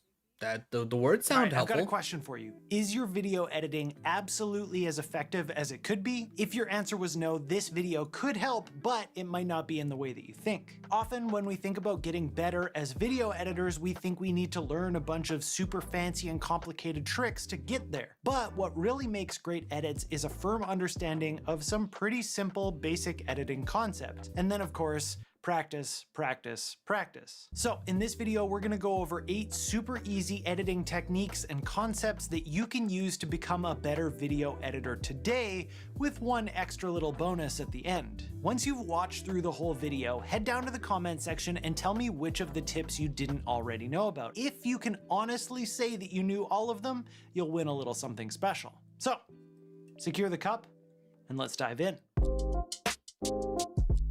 At its most fundamental, video editing is taking a bunch of clips, cutting them, and putting them together. But how do you know when to cut them and where to attach them together? Well, one option, and our first editing technique, is to cut on the action. If you have 2 matching clips of the same action with different angles, you can combine those clips together seamlessly by cutting during the action in each shot. For example, if you have a wide angle shot and then a close-up, you can show the beginning of the action in the wide angle and then in the middle of the movement, cut to the close-up to finish that action. As long as the movements in both takes are convincingly similar, cutting on the action rather than before or after it can subconsciously hide the cut from the viewer so they feel like they legitimately watched watch the same action happening from two different angles. That but makes beyond sense. just making the cut smooth, it can also intensify the end of the action for things like punches in a fight scene. If you make the cut right before the big hit is about to happen, it gives a certain importance to the punchline of that action. Pun intended. Similar to cutting on the action, our next concept is to cut to the beat. If we have music in our scene, we can use that to our advantage by making some of our edits fall on the beat of that music. This technique doesn't necessarily hide the edit, since you could be cutting between anything, but it does help to make the edit feel purposeful.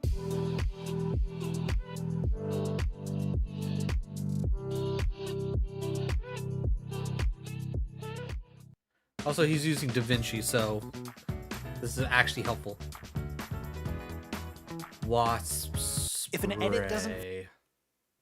I don't think we do. Does the ant spray that we have also do wasps, or is it just ants and other generic bugs? But give me a second. I'll double check, but I don't think we do.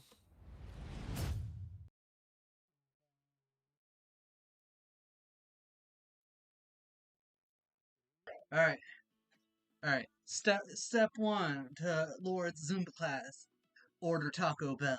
Step two: No, you eat that's shitty. all the Taco Bell. Step three, and step four, profit. I'm pretty sure step 3 is sit on the toilet and wonder why you ate all that Taco Bell. Exactly. That leads to step four, profit. I don't.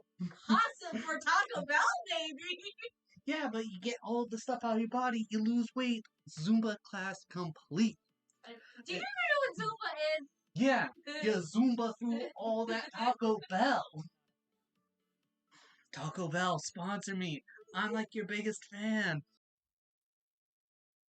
Work through Bangalore's smoke. I feel like that at that point it's like, what the fuck's the point of the digital threat? Good run, appreciate it, Ken. It should, yeah. Okay, so the game was fucking me there because I was not getting the outline of either of them. So the game was fucking me. Got it. That or they changed something, but yeah, that digital threat should have been. I should have. You down helps.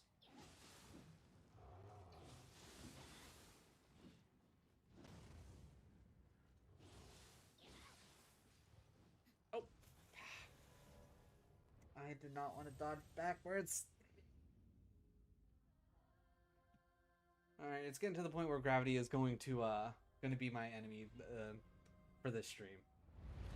Then okay, no wasp spray. feel like it has a purpose, it can distract the viewer from what they're watching and make them aware of the editing. Most of the time, we want to avoid that at all costs, leaving the viewer in their happy little audience bubble and not thinking, wow, look at that edit. Like cutting on the action, cutting to the beat can also emphasize the cuts in a way that gives them importance. Using builds and big hits in your music as points to show important subjects or actions can make them really hit home. Now, editing isn't just about how you place the video clips, but also what you do with the audio. And that brings us to the J cut. Yeah, we already learned about This the edit is J and named the after cut. the way that it looks in a video editing software. Let's say we've got clip A and clip B. Instead of just butting them both up directly against each other, we would extend the audio of clip B earlier to overlap the end of the visuals from clip A. Basically, the audio of the clip that you're cutting to comes in before you actually see the video from that clip.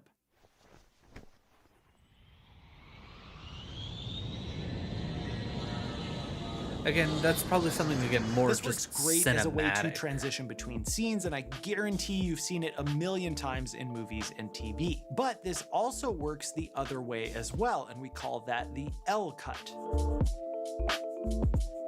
As you can probably guess, it looks like an L in the editor. The audio from clip A gets extended at the end of the clip so that it keeps going while we're seeing the video from clip B. It has a similar effect to adding a bit of an extra transition between the two clips, but it might be used in slightly different ways.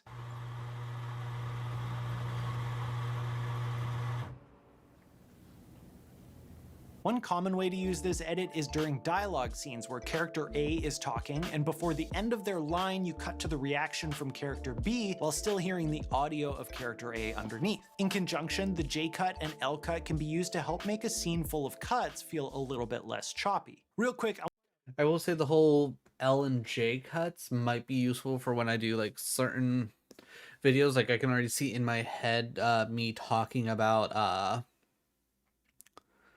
like the Souls-like games, like my plan for doing like what makes a game a Souls-like game video. Like the J and L cuts will probably be useful there. I want to say a huge thank you to Envato Elements for sponsoring this video. Envato Elements is a service that offers an absolutely sick video. The next concept is more about choosing the clips that you're going to use rather than it is about what to do with them once you've already chosen them, and it's called eye trace. Okay, what's Basically, this? eye trace is guiding the viewer's eye through the frame so that they don't have to be searching the entire frame to figure out what they should be looking at. So for example, if the main focal point of shot A is on the right side near the top, you might want for your next clip, shot B, to have a focal point in a similar place rather. I didn't know what these cuts were called, but I think I used this technique way back in the day when I made my Terraria videos with my ex. Gotcha. I feel like I've like on a rare occasion I've done something like that when I was trying like fading transitions and whatnot, and then I said screw that noise. I just want to do hard cuts because that's what it seems like a lot of people do anyways, is just hard cuts. But yeah, it's like I would have never like thought like, oh yeah, that has a very specific name to them. And I also appreciate this guy like actually telling you like this is why it's called an L cut or a J cut, whereas the first guy we watched, he's like L cut, J cut, like than on the other side of the frame. This way the viewer's eye is already looking there when the second shot comes up. If it's something like an action sequence or a fight scene where there's a lot of movement and the clips are sometimes less than a second long each, using eye trace to our advantage can sometimes make things more enjoyable for the viewer. If you do need to switch the placement of where the viewer is looking, holding on a shot just a little bit longer to give them the time to visually sort it out can be helpful. But if you've got two shots that are close but not quite right, you can consider reframing one by zooming in a bit and then moving to match it better. And speaking of making things match better, our next technique is called the match cut. I will say the eye tracing thing is probably going to be a really good idea for me and my Souls-like videos, because there's a lot, it's like especially with like also the action cuts.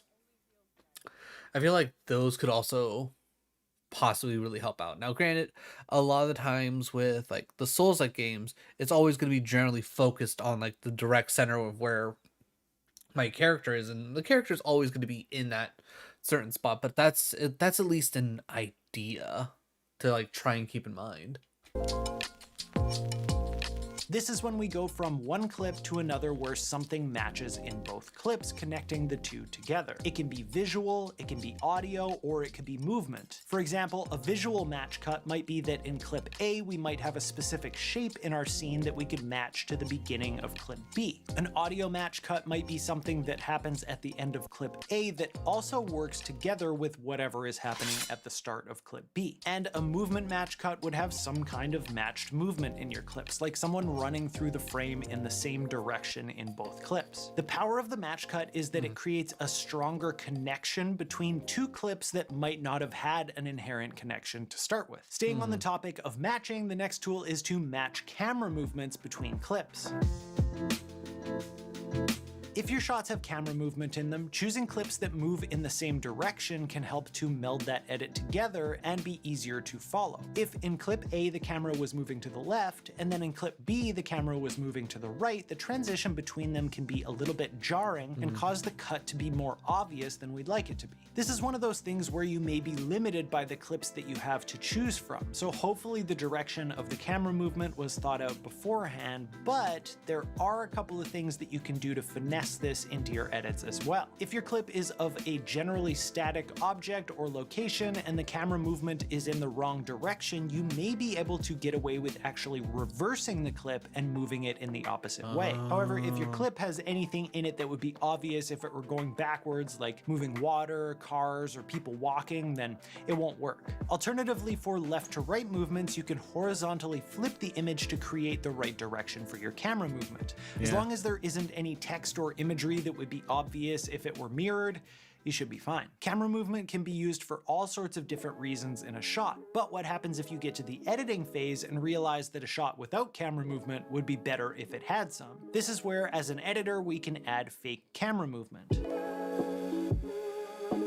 Using the zoom and position tools in conjunction with something called keyframes, we can add camera movements in the editing phase. Let's say we want to gently push in on a character to add importance to the emotion that they're feeling at that time. By adding a keyframe at the beginning of a clip with the zoom set to normal, and then another one at the point where we want the zoom to be at its maximum, our software will create a smooth movement between the two keyframes. Or if we wanted to mimic the camera trucking to the left or right, we could do the same technique with the position. But remember that if you do this, you're also going to have to zoom in to give yourself the space to actually move. And if you don't just want a linear move with your keyframes, you can add something called easing to make them gradually start and stop the way that you might want them to. And one of my favorite ways to add camera movement as someone who regularly films themselves using a tripod is by adding a fake handheld look. In DaVinci Resolve, this is super easy because they have a plugin that you can add onto your clip, but if you do a quick YouTube search for fake handheld movement and your editing software, there are lots of tutorials out there showing different ways to achieve this. Now, I promised you a bonus idea, so here it is.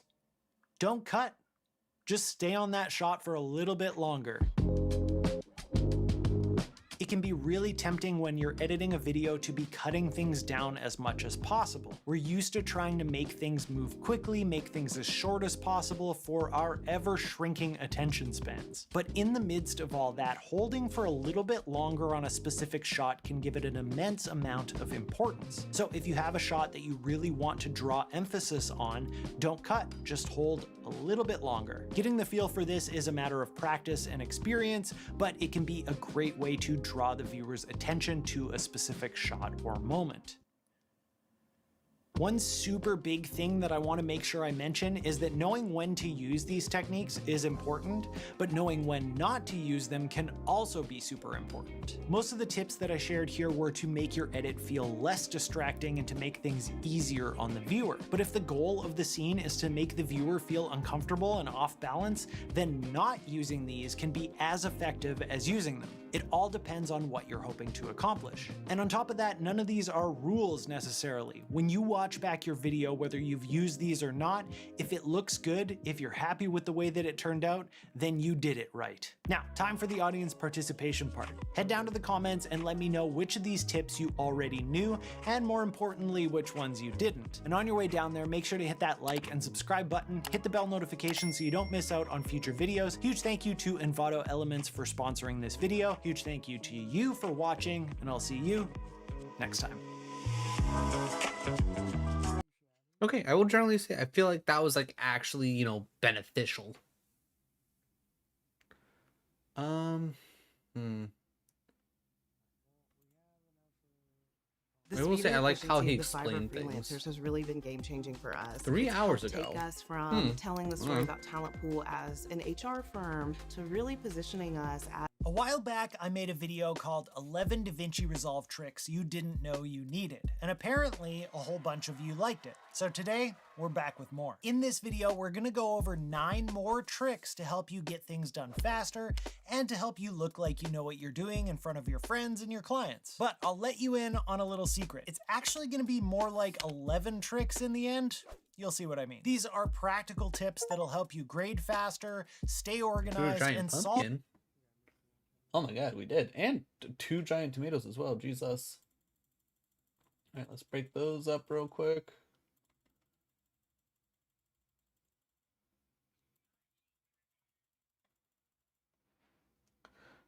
All right. All right, we need spinach like there's no one's business. So let's Load up on spinach so we can get the next thing unlocked.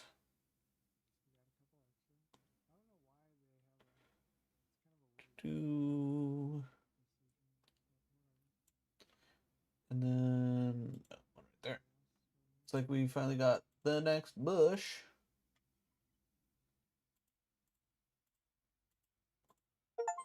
Load up on those. Place 25 to. I guess those would, be considered decorations, I guess. Alright, so those are all going. Do we... Let's add in another beehive just in case at this point, because let's be real, we got a lot of bushes to go through. Solve a few annoying problems that you might not have even realized you have. So, secure the cup, and let's get into it. All right, let's start with the simple one that I use all the time, the freeze frame. Maybe you want to pause on a funny face or hold a shot for a graphic. Here's the fastest way you can do it. Right-click on your clip, go to change clip speed, and check the freeze frame box. Resolve will automatically freeze the clip starting from wherever your playhead is sitting. It'll actually split the clip at that point, and the second section becomes its own still frame. You can stretch it out, you can trim it down, whatever you want. I feel like I've tried to do that before and I couldn't figure out how to do just that. A clean hold on exactly the frame that you need. Now, technically that was tip 1A because there's also another way to do a freeze. All right. Just so we can kind of follow along, figure some things out.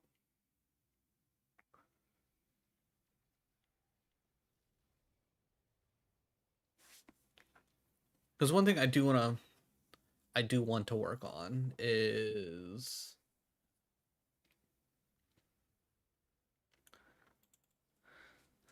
it's like I have ideas for like Twitch trailers and whatnot. Okay, why did okay. Yeah. So that's what I wanted because I did move everything down. Okay, so let's do like. Oh no, we're gonna need 4 tracks anyways. All right. So, assuming here, and then it was what? Something speed.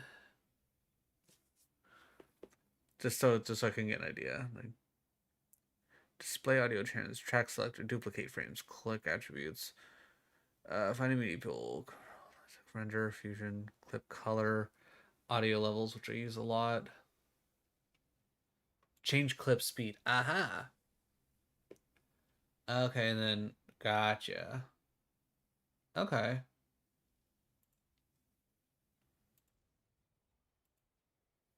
Freeze frame, and depending on what you're doing, it might actually work better. So let's call this next one tip 1B. So that first method gives you a freeze frame that lasts as long as you want it to, but what if you only want to pause for a second and then you want to keep the clip going afterwards? This is where the retime control version comes in. So right click on your clip and choose retime controls. Move your playhead to the frame that you want to freeze on and click the little drop down arrow and choose freeze frame. Resolve is going to create a short frozen section at that point, and you'll see it because it'll be marked with red slashes on the timeline. You can drag the handles on either side to make that freeze longer or shorter, and here's a bonus move. If you want the freeze frame to blend more smoothly into regular speed footage, just open up the keyframe panel in the top left and click the keyframe curves. From the drop down, make sure that you're viewing retime speed as one of your options, and now you can add easing or adjust the splines and fine-tune the speed ramp in or out of the freeze. This one's perfect for stylized edits like holding on a reaction, a beat drop, or a dramatic moment, and then gliding right back into that action. Super clean, super fun. If you've ever had to copy the same grade across a bunch of clips, you know that it can get confusing fast, especially if you go back and make changes. Giant red cabbage. Okay. Reticulating. Yeah, I'm not 100% sure what in the world that was even supposed to mean, to be honest. That sounds like some like editing jargon that's above my pay grade. Okay, more.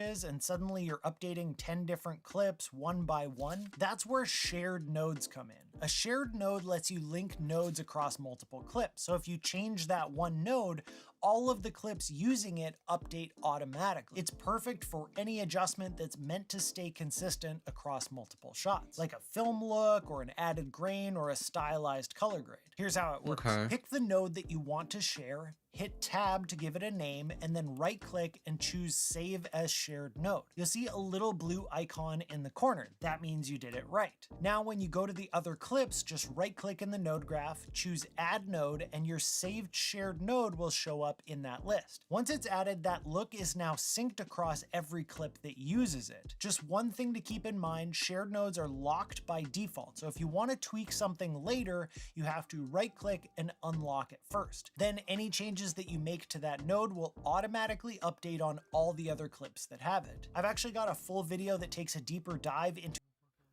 That's a Sims thing. Something it says during loading screen. Oh, I think it's gibberish. I just heard splines. I feel like I heard splines too. exactly how to use shared nodes and how they compare to things like groups and adjustment clips. So if you want the deep dive, I'll link that down below. If you ever find yourself building the same audio setup over and over again, the next tip is going to save you a ton of time. Fairlight lets you create something called configuration presets. Basically, a full timeline template with all of your tracks, effects, routing, and layout already in place. Once you've got your typical track layout, effects, and mix all dialed in, go to the Fairlight menu, choose Presets Library, and then click Fairlight Configuration Presets. Hit Save New. Yeah, just looking give at it a this just name, gives and your me full audio just layout becomes a indigestion reusable because like preset. Then there's the next so time many you different create things a in new here that like timeline, just check Use geez. Fairlight Preset and pick your saved one. All your tracks, effects, colors, and routing load in automatically. Or if you've already made your timeline and you forgot to apply that preset at the start, you can still go to the Fairlight page, go to that same presets library, and load it in from there. It's a small thing, but if you're doing similar kinds of edits regularly, this can seriously speed up your workflow. To get Sounds like a started good in idea, data but analytics, that's you not don't something need that I'm previous even doing. experience Like or I don't even know what the Google fuck that Data is. Analytics certificate. Now, since everything that we're talking about in this video is designed to help you work faster and smarter in Resolve, it makes sense that the sponsor of this video fits that exact theme. Motion VFX makes plugins and effects that save you time and make your videos look better without needing to build. Let's take things back over to the color page for a second. If your node graph ever starts getting a little wild, grouping nodes into compound nodes can help clean things up. And they can actually be a really useful workflow enhancement too. Just select the nodes that you want to group, right-click, and choose Create Compound Node. It collapses them into a single node, making your overall grade easier to follow and organize. You can still double-click it to open it up and edit everything inside it just like normal. And when you want to get back to the main node graph, just double-click on the timeline name in the bottom or right-click and choose Exit Compound Node. Think of it like organizing your desk. You didn't throw anything out, you just Again, put it in a box nodes so you don't sounds have to look at it interesting. all the time. Probably above But my also, pay one grade of what I'm favorite going to be uses doing. for this is adjusting the key output of the compound node to control the overall amount of everything that's inside it. This next one is brand new in Resolve version 20, and it's super handy if you like cutting your videos to music. Instead of manually scrubbing through your track and adding markers for every beat, you can now right-click on your music audio clip and choose Show Music Beats. Resolve will automatically scan the waveform and add little vertical lines where it detects the beat points. Once they're in, if you have snapping enabled, clips will actually snap to those beats just like they snap to other clips or markers. Well, that's If you actually get sick clever. of seeing them or you want to turn off the snapping, you can always just uncheck Show Music Beats again. So there's no more tapping M on your keyboard and just hoping that your timing's good. Instant beat guides ready to go. It's a huge time saver for music videos, montages, reels, anything where timing matters. There's a fun little button on the left side of your timeline that can be really handy once you're working in multiple layers. It's called Auto Track Selector, and it basically tells Resolve which tracks should be included when you use editing tools like cutting, pasting, or ripple deleting. For example, let's say you want to make a cut across all your layers except for one. Just turn off Auto Track Selector on that track, set your playhead, and hit cut.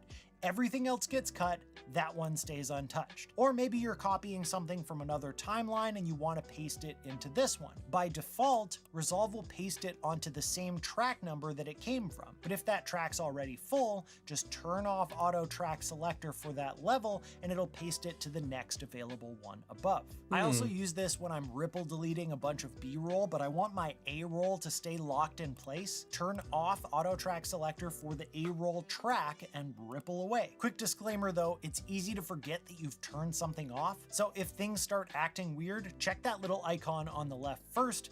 It's a powerful tool, but with great power comes great responsibility. Ever accidentally delete the audio from a clip on your timeline? collected a This thousand one's poop. gonna blow your mind. It's called Match Frame, and it's a lifesaver. Just select the video clip in your timeline, set your playhead in the middle of that clip, and press F on your keyboard, or click the Match Frame button at the bottom of the viewer. Resolve will open the original source in the source viewer already queued up to the exact same frame, and with the in and out points matched to the clip on your timeline. From here, you can either click the little audio waveform icon and drag the audio down, or hold shift and drag from anywhere to grab just the audio. Then drop it in alignment with the video already on your timeline, and boom, your sound is back without messing up any of the video. One thing you might want to do after this is highlight both the video and the audio, right click and choose link clip so they don't lose each other again. The only downside, I haven't found a way to do this for a bunch of clips at once. It's a one at a time kind of deal,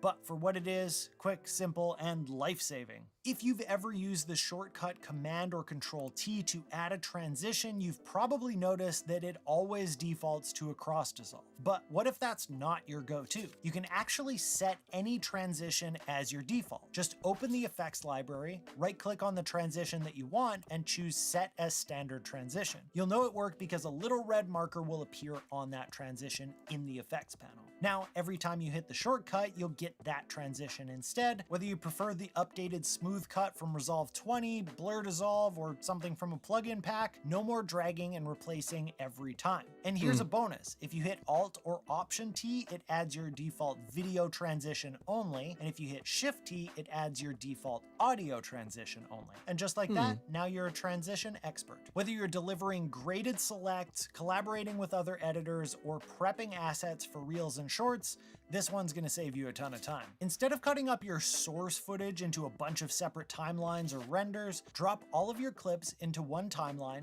trim them down to the parts that you actually want to keep, color grade them however you like, and then head to your deliver page and check the box for individual clips. This tells Resolve to export each clip in the timeline.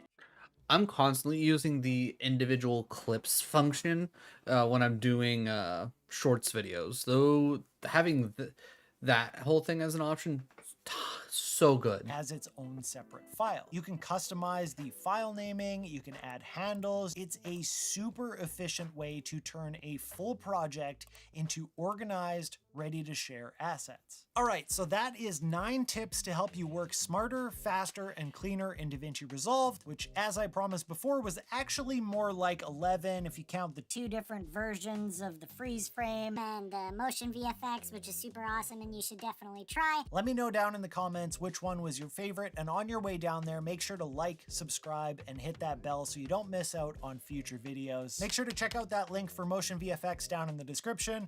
Thank you so much for watching, and I'll see you next time. Okay, cool. We actually watch now. Okay, so just out of curiosity, did you? So if I were to just do table of contents, like if I were just to do this and then like match everything up, would it automatically give me the essentially the chapters set up, or like is there? That's one thing I need to learn to do is essentially just setting up the chapters and whatnot. It's like I don't care about the gear. Follow me. Affiliate disclaimer. Yeah. Okay. So none of that really useful, but like again, some of the stuff in there kind of useful, kind of helpful. Just out of curiosity, what else does this guy got? Popular videos, playlists.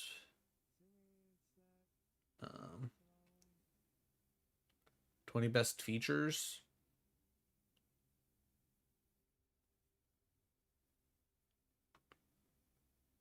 So it seems like he posts one video a week.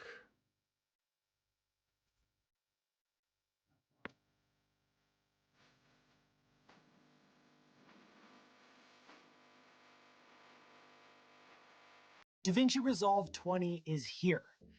Kind of. It's still in beta, but I've been diving into it over the past little while, and there are some new tools that I am genuinely super excited about. Some of them have already made my editing workflow smoother, faster, and honestly just more fun to do. But not everything is perfect. A couple of features sounded awesome on paper, but they kind of fell flat when I actually tried to use them. So today I want to break down my favorite new features in Resolve 20 and talk about the ones that still need some serious work. So, secure the cup, let's get into it. I'm just finishing up the edit on the video that you're watching right now, and I realized that I moved past some things really quickly. So I wanted to give a quick disclaimer that this isn't a tutorial on how to use these different tools. It's just to show you that they exist and kind of what they do and how I'm working them into my workflow. So if you think I'm moving too fast past anything that you actually want to learn, leave a comment down below and let me know that you want me to do a more in-depth tutorial on that tool. Just a heads up, this is not necessarily a tutorial, it's just to show you the different tools. Okay, back to securing the cup.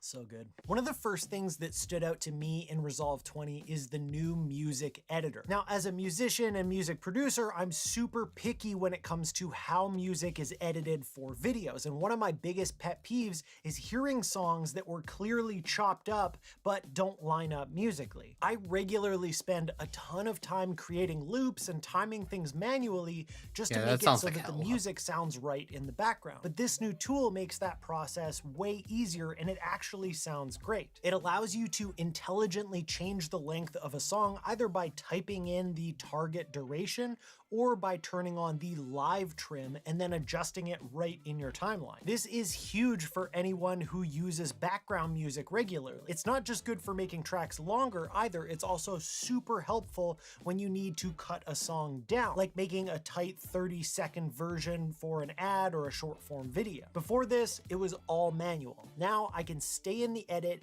and get the music timed out right and then just keep moving on with my edit. Resolve 20 brings a big update to how keyframes work, specifically on the edit page. And I've got mixed feelings about it, but mostly positive. First off, the way that you access keyframes has changed. You no longer just click on that little thing on the clip and see the keyframes pop up right below it. Now you've got two options. You've got the keyframe tray, which sits along the bottom of the timeline and lets you move keyframes around. And then you've got the new keyframe panel, which is up in the top left, and it gives you a full breakdown of the clip's keyframes and lets you decide which ones to show in the new spline editor. The spline editor is where things really start to shine here.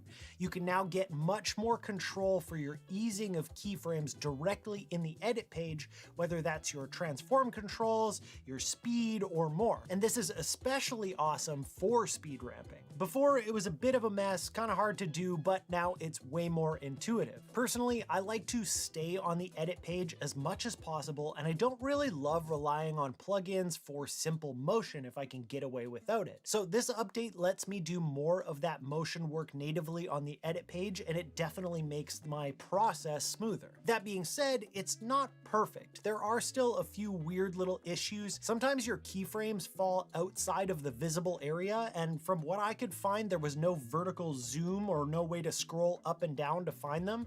Horizontal is fine, but with vertical, still kind of frustrating. And for some reason on the beta that I'm on, the scroll direction is backwards from what it is in all the other parts of the software. Just a couple of little quirks that I'm sure will get fixed as the betas go on. Overall though, the keyframe editor gives you way more control and it feels like a big step forward, especially if you're someone who likes to keep things simple and avoid bouncing between pages. One of the coolest additions in Resolve 20, especially for anyone making content for Instagram, TikTok, or YouTube Shorts, is the new animated subtitles feature. After you generate your subtitles, you can now drag and drop one of Resolve's animated subtitles styles right onto the subtitle track.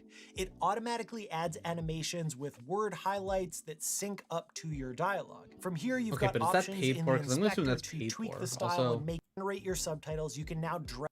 Okay, it was what? After you generate your subtitle, Timeline AI tools. Is that even something I have access to? Timeline.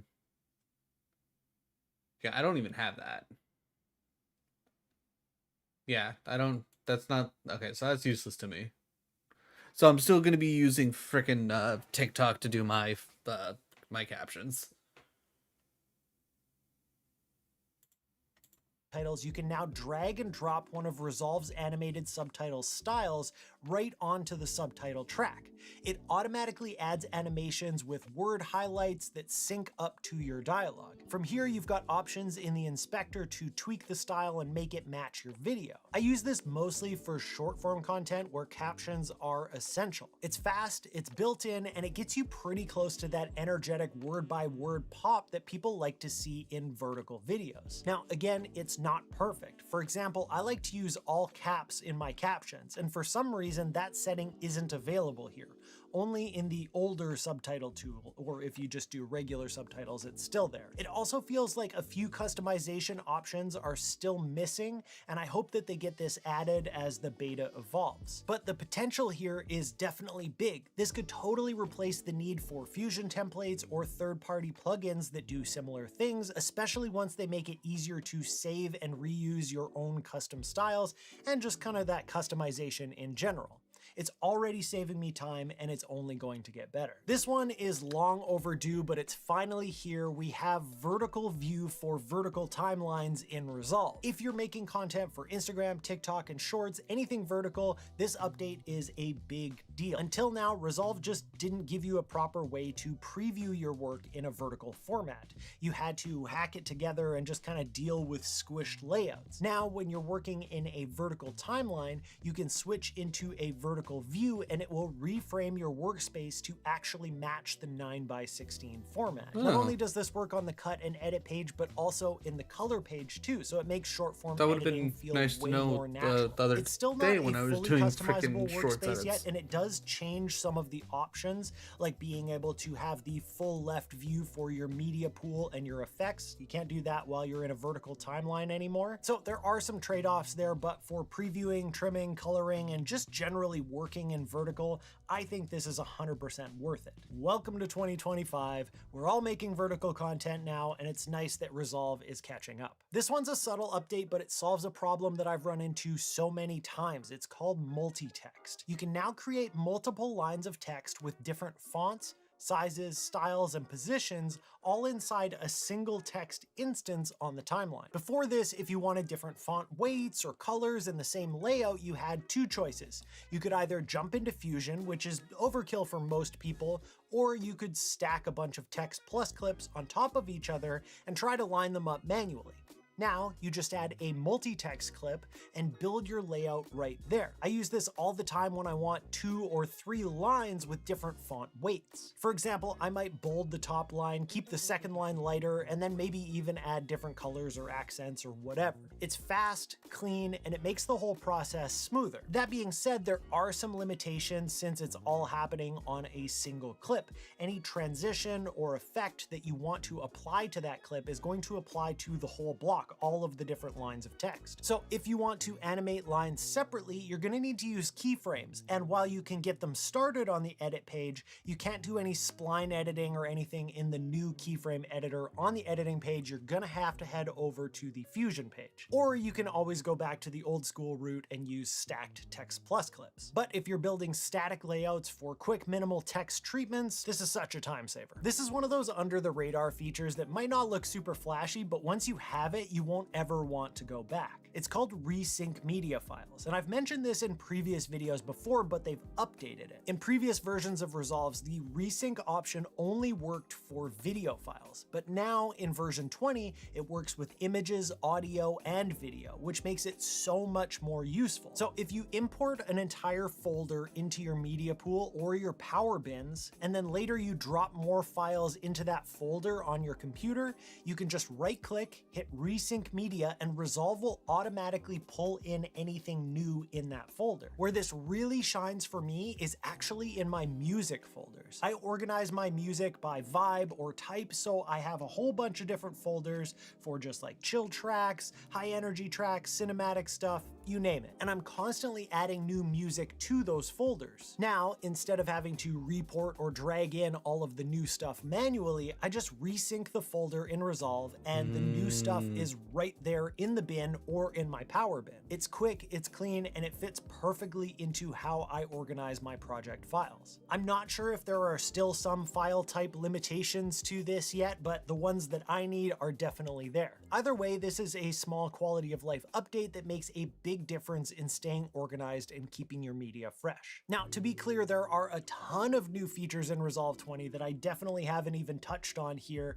There are updates in the color grading, fusion, and other parts of the edit page, but the features that I've walked through so far are the ones that really stood out the most in my personal everyday use. And once again, the disclaimer that this is currently, as of May 5th, still in beta, so there are going to be improvements as they come out with more betas and the final version of Resolve 20. That being said, not everything in this update has been a win for me. There were a couple of tools that I was genuinely excited to try, but once I did, they kind of ended up being a bit disappointing. The first disappointing one was IntelliScript. This was one of those features that sounded amazing when I first saw it. The idea is simple. You feed your script in it and Resolve will automatically edit your footage to match, cutting out mistakes, rearranging takes, and tightening up your delivery.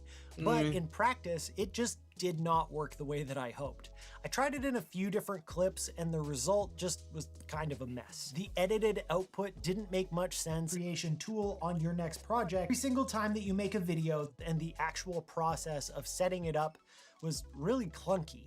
You have to manually create a TXT file, like a plain text file, with your script, save it in the right format, and then load it into Resolve. For someone like me who talks naturally a lot on of camera, AI. even if I have a script, there's if enough you're editing your variation in stuff it that it just didn't line up and it was cutting things down, off. and like you want to use it just AI, didn't that work. just feels I've weird. Like already at got that point, other just tools hire that can somebody do else to this do it kind for of you. thing way more effectively and way faster. You may have seen my previous videos on things like Gling or Descript. So for now, it's just not worth the extra steps for me. That said, the idea has potential if they can make it more forgiving, more accurate, and a little bit more plug and play. This could actually become a powerful tool. Another feature that sounded super promising at first was the remove silence feature. And the problem here was just that it wasn't what I thought it was going to be. The goal is to detect silences in your audio and cut them out automatically, which is something that I do all of the time in my A-roll editing.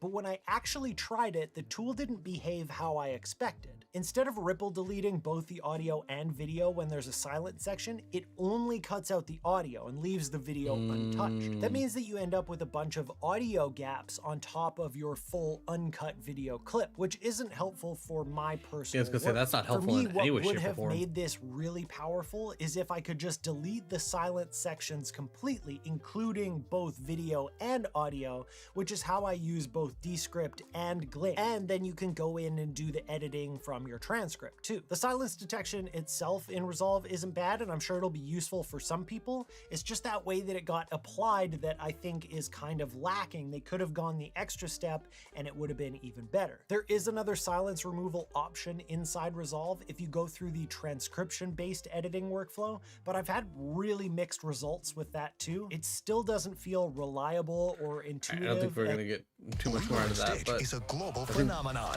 hopefully this next one will be useful stuff. This video is sponsored by Track Club. Get 2 months of music for your content free by using the link in the description. What is up, people? Dunny here, and today we're gonna be upping your DaVinci Resolve game by giving you 11 things that you probably didn't know you could do inside DaVinci Resolve. Resolve is an incredibly expansive piece of software, so you could use it for years and still be finding new features on pretty much a daily basis, not to mention they're constantly coming out with updates that also have even more new features that they're always throwing at us. So today we're going over 11 lesser known features that I've found to make my workflow in DaVinci Resolve so much better, and hopefully it'll do the same for you.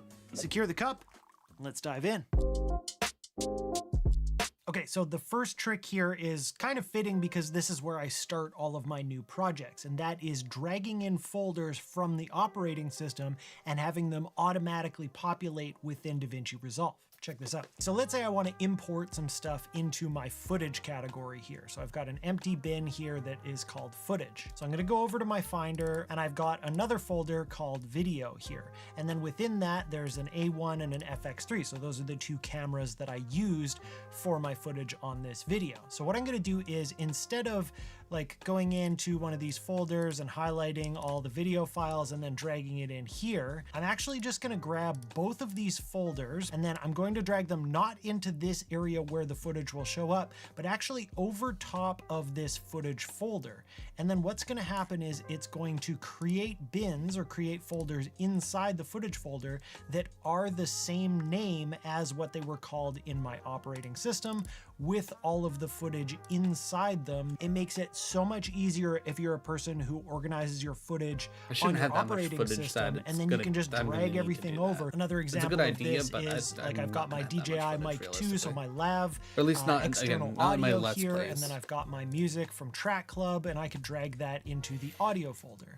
And again, it's created two different bins inside that audio folder, named the same things that they were named in Finder, and it has everything that I want in there. The next tip is something called the crop overlay tool. So if I've got a clip like this on my timeline, and let's say I want to crop the top and bottom of it for whatever reason, normally I would go over to my inspector, make sure I click cropping to open these up, and then I've got my top and bottom sliders here that I can fiddle with until I get what I want, or I can type in what I want. Let's say I want 250 on the top and bottom. So now I've got my like cinematic bars or whatever. But what you can also do if you're trying to, let's say, get rid of something on the top and bottom and go to a very specific point, is you can go down to the bottom left hand side of your viewer here, and there's a little drop down that you can change over to crop. When you do that, you'll see this line around the edge with all these points, and you can just drag, and you can see it on the inspector over on the right hand side. You can see it moving, so it's doing the same thing,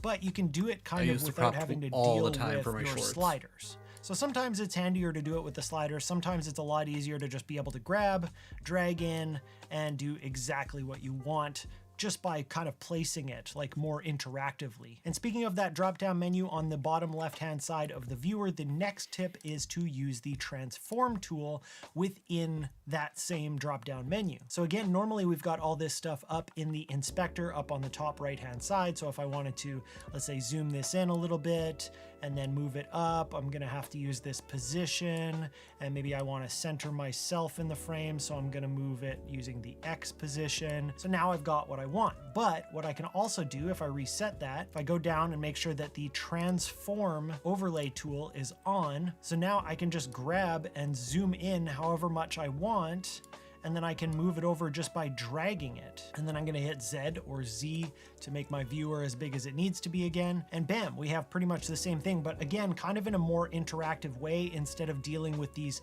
transform controls up in the inspector and just dealing with sliders and numbers. Now, let's backtrack to the media section for a while. So I've got my bin here called FX3, and I've got most of my video clips in there, but let's say I went and shot some more footage and I need to import that into that folder. So you'll notice that I go up to FX3 2286 down here. That's the last one in my current list. But if I go into Finder and we go into our FX3 folder, you'll see it goes all the way up to 2293. So we're missing basically from 2287 to 2293. Because I dragged that folder in the way that I did at the start of this video, what I can do is go into that folder, right click anywhere and hit resync media files, and it will go find the source folder that I got this from, and it'll update any new media files that are in it. Now you can see it imported 2287.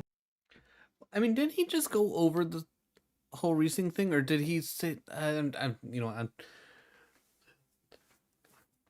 because maybe they just updated how the resync works. Through 2293, and this is huge. I think this is new for DaVinci Resolve 19, and I absolutely love it. As far as I'm aware, it only currently works for video files, but I'd love to see it implemented for audio files and for graphics. Okay, maybe that's where they updated it in 20. But for now, it's really great for if you're constantly updating what you've got in your video folders. The next trick is something that I find really useful, especially when dealing with music. So in my videos, I talk a lot and there's music, and every time that I'm done talking and there's a little gap that I'm just gonna show some footage, the music has to come up, and then every time I start talking, the music has to go down. So I do a lot of volume automation. So I'll go in, I'll create a couple of points by clicking with Option held, and I'll bring the volume down like this. And then when I'm done talking, I'll make another couple points and I'll bring the volume back up, and so on and so forth. So I'll make a bunch of these different volume adjustments. And the problem with this is that I'm really picky about my music. So if I get to the end of editing that section and I don't like the music and I want to swap it out, it would be really nice not to have to redo all of that different automation again. So let's go find some new music here to replace in this section by going to Track Club. Now, Track Club is the sponsor of this video, and I really love their music. You've probably heard me talk about them before. They've got really high quality stuff, and they've got MixLab, which allows you to remix DaVinci Resolve. So here's where the magic happens, where we can keep our volume automation in there, but we're going to be able to put this new song in there. So I'm highlighted on the clip in the timeline that I want to get rid of, and I'm highlighted on the new song in the media bin. And then we hit F11, which is the replace function. Now you can see it's got a new song. We've got that Rain of Fall,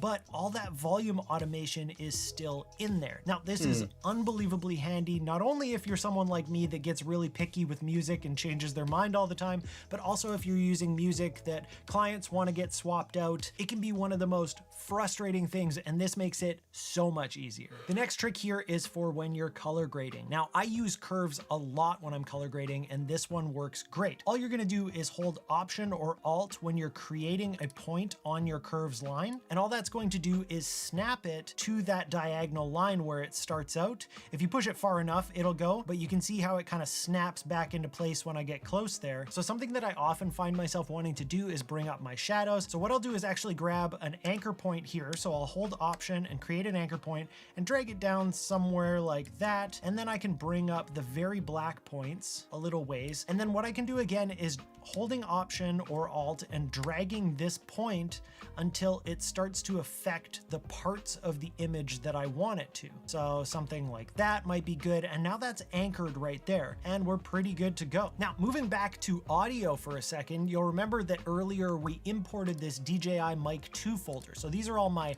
external audio files. So that's from my lav mic that I was wearing on the day. You can see it right there. And so what I want to do now is sync up those external audio files with the files from the FX3 folder, which has all my talking head bits in it. So what we could do is grab one of our talking head bits, drag it on there, and then grab the corresponding external mic clip, make sure that they're both selected, right click, and auto align clips by waveform. So we can do it on the timeline, and it'll automatically snap that so that they're lined up with each other. But as you can see, my audio clip is way longer. It looks like there's a whole other talking head clip in there. So it's gonna start to get really complicated if I'm trying to do this on the timeline. So here's the trick. You can actually do it in the media bin by making sure that you hold Command or Control if you're on a PC to open both folders at the same time. So you can see I'm highlighted both on FX3 and DJI Mic 2. And if I scroll down here, you can see all the audio files at the bottom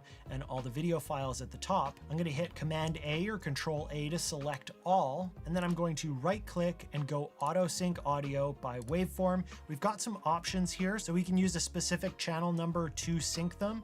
We can use a mix, or we can choose automatic. I usually just leave it on automatic. Then we can retain the embedded audio, or we can retain the video metadata. So I'm actually gonna leave both of those off for now. If we choose to retain embedded audio, all it's gonna do is when we drag that audio clip onto the timeline, it's gonna have multiple audio tracks, the one that was embedded into the camera, and then the one that was the external audio. But I don't really want that. I just wanna see the one that is the external audio. And I'm just gonna hit sync. It's gonna take a second to analyze all of that content, and it's gonna give me a warning where it couldn't find matches. And that's totally fine because not all of these clips had the dialogue in them, and that's one of the best things about this. I just click auto sync and it'll sync it anywhere that it can. Now when I hit OK, if I go to one of my talking head bits and I drag it onto the timeline, The thing that you'll notice down here is that there's a little circle. So that means that that's linked external audio. And if I right click and I hit clip attributes and I go to the audio page, you'll see that the audio that's on there is linked channel 1. Now within this, we can choose embedded channel 1 or embedded channel 2. That's the left and right channels from the camera, or linked channel 1. So if I want to go back to the internal audio, it's as easy as changing that to embedded channel 1. There's my embedded channel 1. But in this case, I want it to be linked channel 1 and we're good there. The next tip is to use overlay. I will say I'm not 100% sure how, like, what the purpose of that and how that necessarily works. But again, I'm not usually messing with multiple audios at the same time and trying to sync things up. So again, probably doesn't really apply to me. Or safe guide. So in the top right corner of our viewer window here, there's this little drop down menu that has all of these different overlays that we can use and safe area guides. So for some reason it defaults to this 1.33 version. It's got this ratio over top of it. 1.77 is your 16:9. So that's going to give you the outside as well as these little marks, which I actually find quite handy for finding the center point. And then if we want to add some safe area guides down here, so this one they call action, so you want to make sure that all your action lands within that frame. If you want a title, it's a little further in, you want to make sure your titles are within that, and then you can add a center point if that makes things easier. You can also do this for social media, so we can add a 9:16 or a 4:5 if we want. There are all sorts of different options up in here, and then I have a quick command to turn them on and off, and that'll automatically pop that up so I can use it when I need it and I can quickly hide it when I don't. All right, the next one I mentioned in another video and people kind of exploded about how much of a time saver it was for them. So this is using easing in your inspector. So let's say we want to do a little zoom in here. So right there, I want to set a keyframe and I'm going to go over by about a second. So I just hit shift and the right key to move by a second, and I'm going to zoom it in. And maybe I'll play with the anchor point so that it zooms in with me still in the frame. Now, normally what you'd have to do to ease that keyframe is you'd have to go into your spline here, and you can click on one of them and you can set ease in, click on the other one, set ease out. Now we've got a nice smooth kind of zoom in. But the easiest way to do this, let's say we just made these keyframes, so we keyframed it, we went over, we zoomed in, we did all that stuff. All we're gonna do while we're on that second keyframe is right click on this keyframe dot here and hit ease in, go back by one keyframe and ease out. And now we've got that same thing happening. We can confirm that it's the same by opening this up again and seeing that there's a curve in there. And that is a much easier way to make those smooth, eased out and in transitions or zooms or whatever you want to do inside the transform. One thing that I've been doing a lot lately is creating captions or subtitles on top of especially my social content, my vertical content. And I like to use the same style of caption all the time because it's kind of my brand. And so this is how you can save your caption style to use over and over. So first of all, we're going to go to timeline. We're going to go create subtitles from audio and let it do its thing. Now, if we click on any of these. Right, is that something that I can do? Because timeline. So then.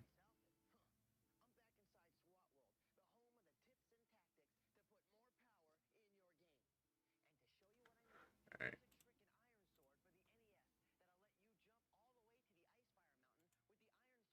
First of all, we're going to go to timeline. We're going to go. All right, so timeline and then delete scene cuts like that. That seems like a whole lot of stuff that I don't have access to.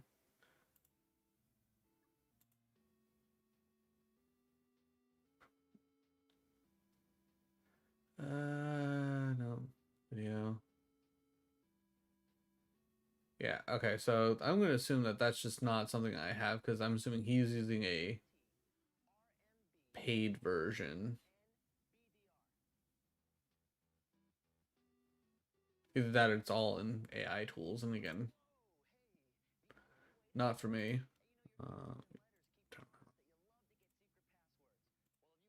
Go create subtitles from audio and let it do its thing. Now, if we click on any of these little caption bubbles here, it's going to give us the captions up in the top right corner here. But if we click over on track, we can go in here, we can change the font, can change the color. I generally like to go all caps. I get rid of the stroke around it, and then maybe add a little bit of a drop shadow, and then maybe move it down a little bit here. Let's bring up our safe guide so we make sure we don't go below that. And then you can see, because I went over to the track portion, it's applied that to all of them.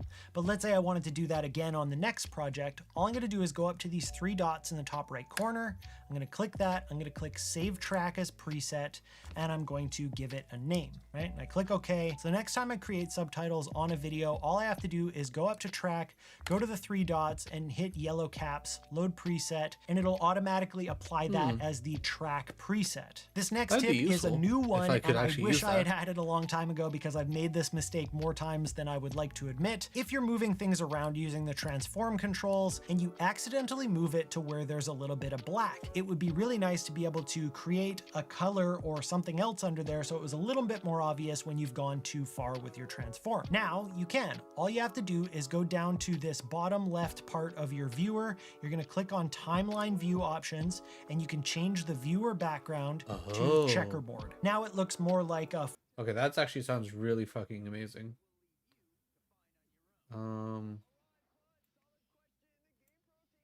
This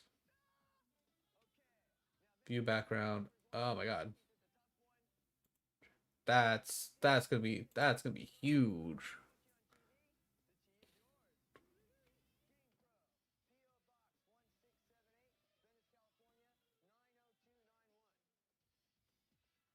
Okay, what does thumbnail do? Okay, well that did me no good. Display stack timelines. Display subtle. We don't even have a subtitle track. Pixel. Oh. Huh.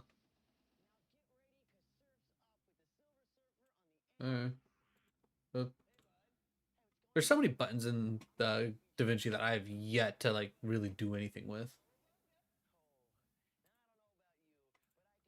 photo editing software where we've got that checkerboard background. We can see when it's going to be a problem if we've moved it too far. It's also really great for if you're creating titles. If our text, for example, we wanted it to be black, if we go with the default black background, we can't see our text at all. But if we've got that viewer background set to checkerboard, you've now got the ability to actually see it and be able to customize it and whatever you need to do. I wish I had that before. So handy. So there we go. There's 11 things you probably didn't know you could do in DaVinci Resolve, or maybe you did. Leave a comment down below. Let me know which ones you knew, which ones you didn't, and which ones you think will be. All right.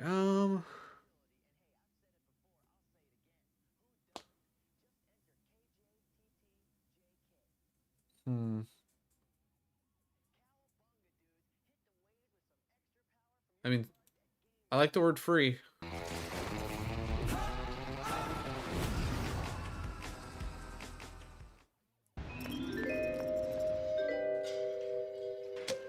How you doing, Penny? If you're editing videos in DaVinci Resolve, you already know just how powerful it can be. But for some reason, a lot of editors ignore the built-in effects that can make things quicker and more simple to do. They can make it easier to repeat or copy. And my personal favorite, a lot of the effects are super easy on your computer compared to trying to do the same function in other ways. So in this video, I want to show you 6 functional built-in DaVinci Resolve effects that I use on every single project. And after that, I'll show you how you can customize them and make them easier to get to as well. So secure the cup, let's get into it. In DaVinci Resolve, on the edit page, if you're not seeing your effects panel, you just need to click up at the top left where it says effects, and it should show up on the left-hand side. Now, which effects you see in here are going to depend on whether you have the free version of Resolve or you have the paid studio version. However, as far as I'm aware, all of the effects that I'm going to be talking about today are available in the free version, so no need to worry. Let's kick things off with one of my favorites and potentially the most used of them all, Push. I was gonna say zoom blur. You'll find this 'Cause that's under what I use a video lot. transitions category under the motion drop-down menu. While this is technically a transition, I mostly use it just to save me a ton of time on repetitive keyframing. For example, one thing that I do pretty regularly is have a background push in from the left side followed by a title. So all I do is drop the background and the title on top of each other in the timeline and shift the title so that it comes in a few frames after. Then I'll toss that push transition at the start of the background clip and customize the settings to my taste. To access the settings, you need to open your inspector in the top right, make sure you're selected on the clip and choose either effect or in this case, transition. So typically I'll choose a length of about 12 frames and I'll set the alignment to start at the start of the clip. You can choose which way you'd like the clip to push from, so I'll click left here. Then I'll set the easing to both in and out so that it's a little bit smoother, and that's it. We've got options here for motion blur to add a colored border or a feathered border, but I generally don't need those most of the time. Then what I'll do is highlight that transition, hit Command C to copy it, make sure I... All right, everybody give me a few seconds. Penny wants to go out. I'll be right back.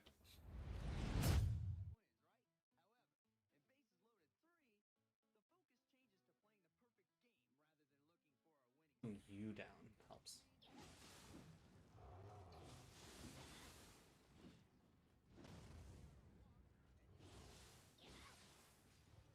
Oh.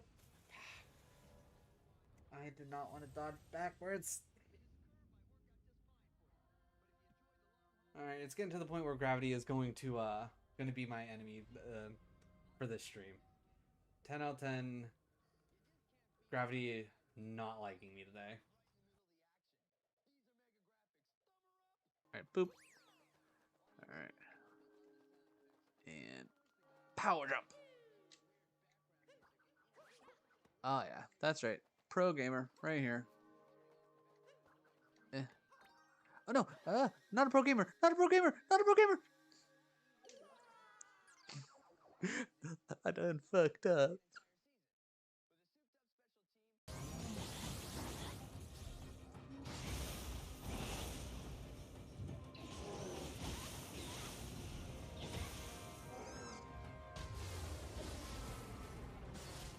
Okay, ow.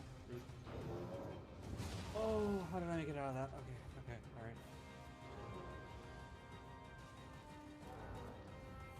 Okay, let's purify. Oh, okay.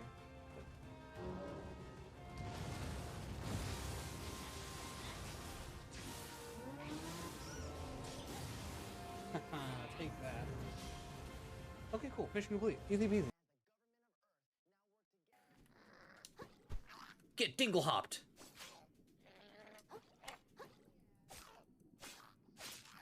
Yeah, get dingle hopped, nerd. Okay, well, he's dead.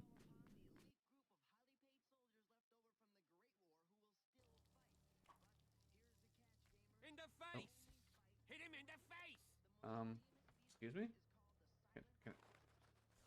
Can I hit this man, please? Look out! Don't get too close to him! Hello? Game?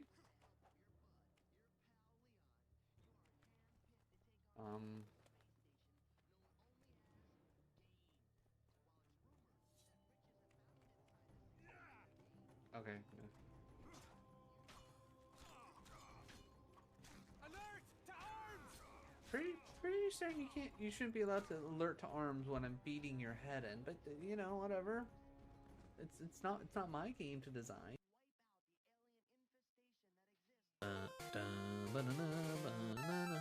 Oh. Okay, Ryko.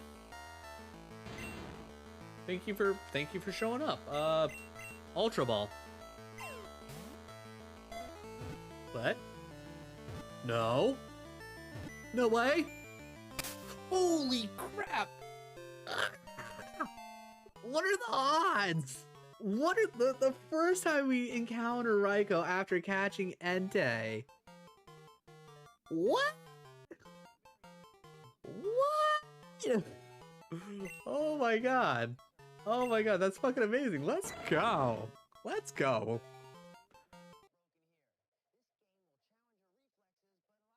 And funny enough, the two beans for us reaching our $50 goal that I'm going to be eating are either going to be stink bug or toasted marshmallow.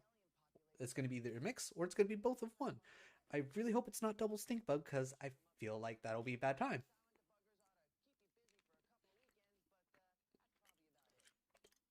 Oh god, I'm pretty sure it's double stink bug. Oh.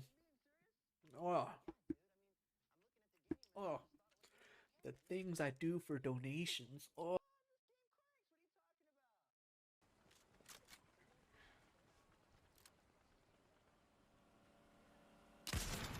Oh my god, I fucking got him while he was driving. Let's fucking go. Oh my god. That was so good.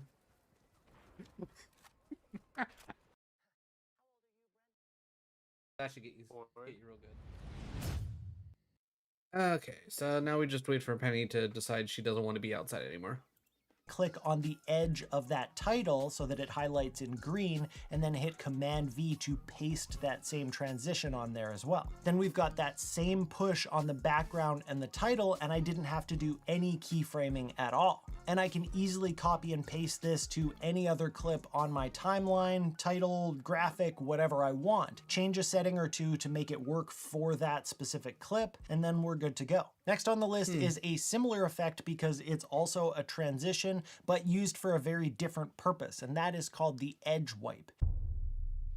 You can find it in the video transitions under the wipe category. At first, the edge wipe might look similar, but instead of pushing the whole clip on from one side, it reveals the clip from one side. I use this a lot for before and after transitions. Yeah, I'm not gonna lie. I'm just sitting there thinking like, yeah, no, it's the same thing. It's just the same thing. It feels like the same thing. For my photos or for color grading examples. So if we grab a clip here and color grade it, and then we cut it in half and disable all the color grading on the first half, we can put that transition between the two of them and set it up how we want it. The controls are really similar to the push transition, and I set it up in almost exactly the same way, but instead of choosing left, right, top, or bottom, you set your starting side by choosing a degree. So the default of 0 degrees will wipe from the bottom to the top, and if we want it to go from left to right, we choose an angle of 90 degrees. Then we can just set our length again, our easing, and whether we want any kind of border or not, and bam, we have a transition. This can also be applied to text or graphics as an interesting way to... So, in all honesty, like, you know, correct me if I'm wrong, but it genuinely just seems like the difference between push and edge wipe is push is left to right, edge wipe is up, right, left, down, any fucking direction that you want, but it's all the same thing at the end of the day. Like, that's what it seems like. To make them appear instead of just suddenly popping on screen. And again, if we've got a bunch of similar clips or before and afters or whatever, we can copy and paste this super easily. Next, we've got something that's a bit of a multi-tool, and that is the adjustment clip. Love the ads.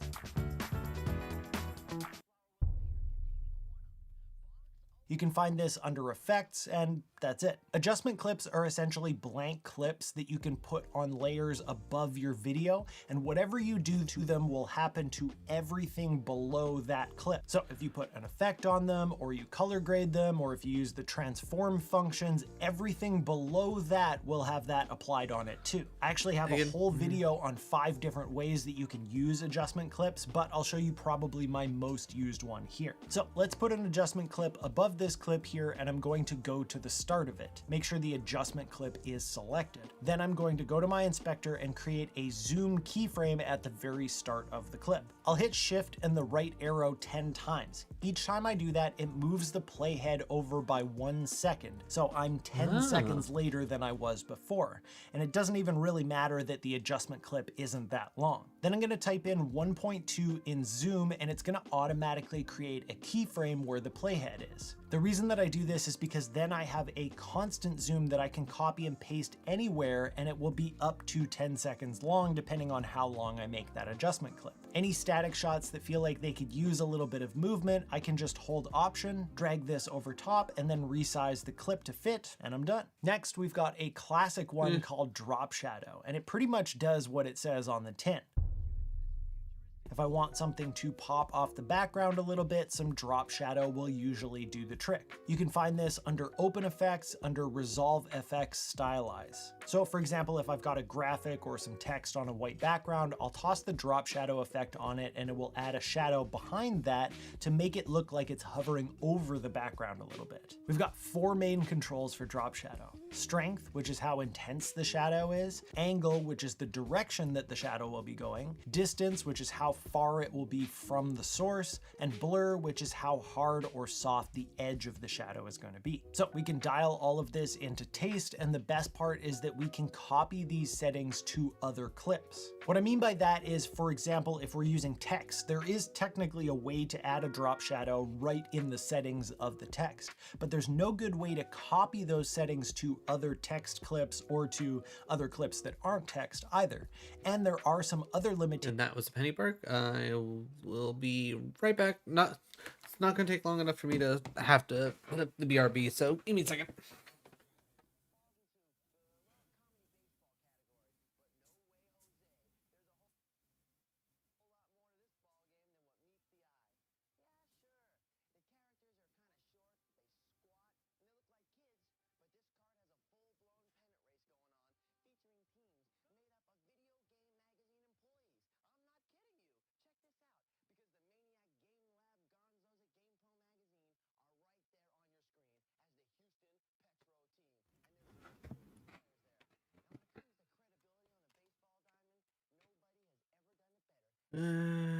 Put that back on and like, for example, if I've used Fusion to animate the text, the shadow doesn't necessarily always go with it depending on how you do it. But when I use the drop shadow effect, I don't have any of those issues. I can Command C to copy and Option V to paste attributes and choose plugins. I can even select a bunch of clips at the same time and paste to all of them if I want, making it super easy to add a bunch of the same drop shadow to a bunch of different clips. The next effect is called Camera Shake.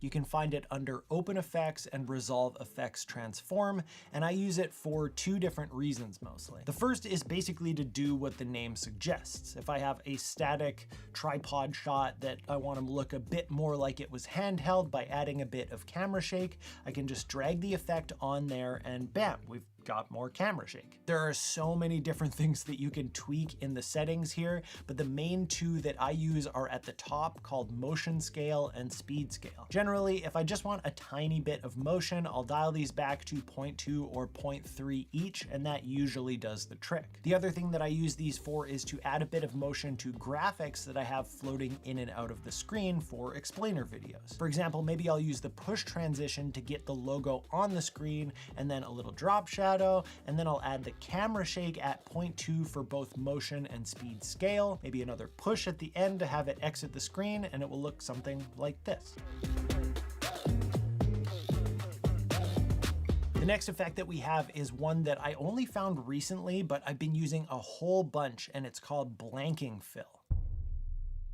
You can find it in Open Effects under Resolve Effects Stylize. You know when you have a frame that you want to show, but maybe it comes from a vertical video or it's a photo that doesn't take up the whole screen? So you do that thing where you duplicate it, and on the layer beneath you blur it out and you darken it down a bit, and then you zoom it way in so that it fills up the rest of the screen. This effect does all of that automatically. So if we grab a photo or video and we throw it on our timeline and add the blanking fill effect, technically you could be done here, but we've also got some options too. First off, you can choose how it fills the space. It defaults to stretch, but I prefer zoom since stretch can look kind of strange. Then if we go to source and open up the drop down, I usually set all the crop settings to 0 so it doesn't crop any of the image. You can choose to blend the edges of your image if you want. You can choose how much blur you want in the background, how much you want the background to be faded. If you leave the fade color as white, it gets brighter as it fades, or you can choose something like black or a color that will work better for whatever the image is that you have on screen. And it even has a built-in drop shadow if you want the main image to pop off that blurred out background.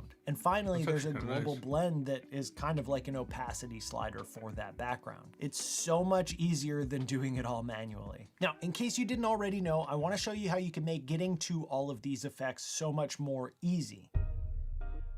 First off, I highly recommend getting used to using the search bar at the top of the effects panel to find things instead of just scrolling down and having to know which category everything's in. But once you've found the effect that you like, you can also click the little star beside it and it'll add it to your favorites. And with the two effects that I mentioned that are transitions, once you've set them up with the settings that you like, you can right click on the transition and choose Create Transition Preset. Give it a name and now it will show up under Transitions and User. We can add these specific ones to our favorites and then we have a super easy way to access them. Let me know down in the comments which one of these effects you think that you'll use the most, and if I went too fast.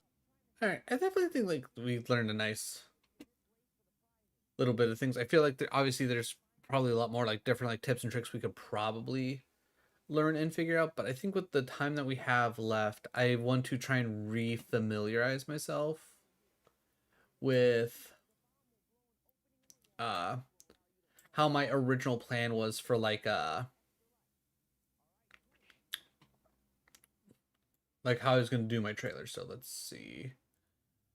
Like just to start off, something real simple, right? Let's just go ahead and move this out of the way. And then from here, this isn't like obviously set in stone or anything like that, but this is what I'm going to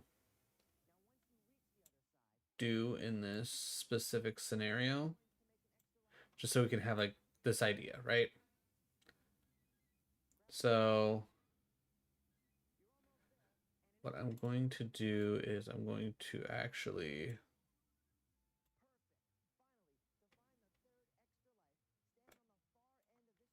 make sure to put like the biggest video on top, right?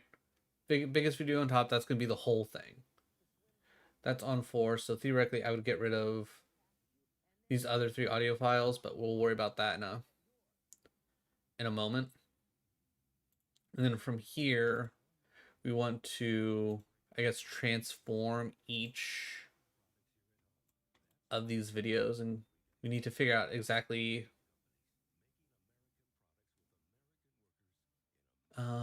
how we want to do things. So I think we do this so we can have the view, so we can at least have like somewhat of a better idea of where things are appropriately stacked. And then from here, it's just kind of figuring out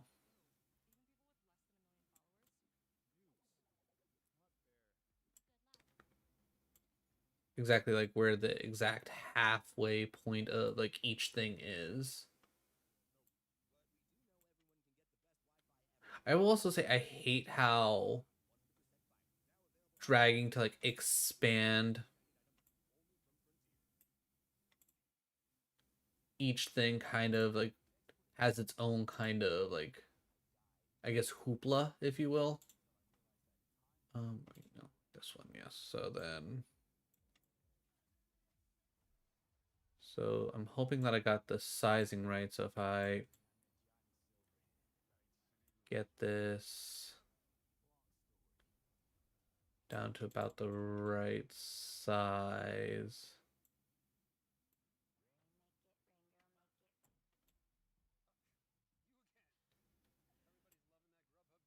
So again, that's not quite right because you can see there's the bits of gap. It's just trying to, I guess, figure out like what's the right amount. Okay, so actually wait, let's go inspector. So if I come up to here,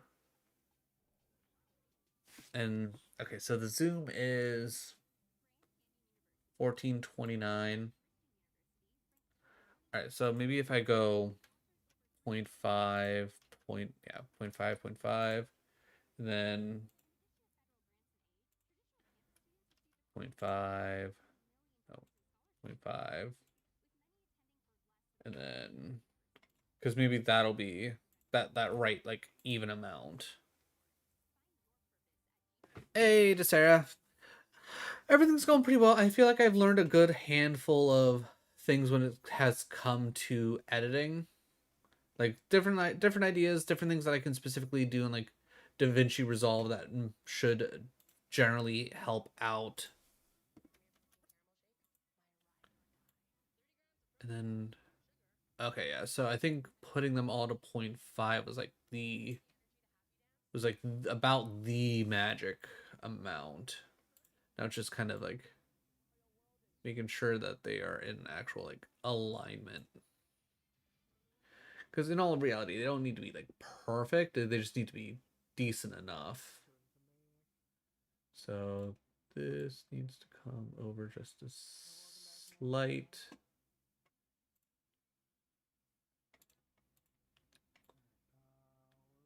But how's it going? How is your Monday? Okay, is that good? Okay, so that's still a little bit over. So I think, okay, let's get rid of that so I can kind of, I guess, explore. Can I? Yeah, okay. Fun, how exciting. Well, fingers crossed it ends up being exciting at the very least. Ooh, what quest you get? Ooh, gotta find some Lightning McQueen merch for Auto Sky. Auto does love them some of the Steve McQueen. Okay, so this is still a minor bit off. But again, it's probably at the point where it's such a minor. Ooh, okay. Actually, I do need to bring these two up.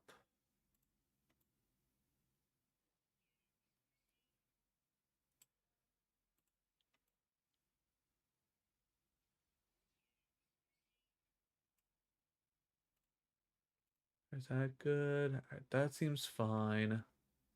About down here. All right, now that's one's a little bit low, so let's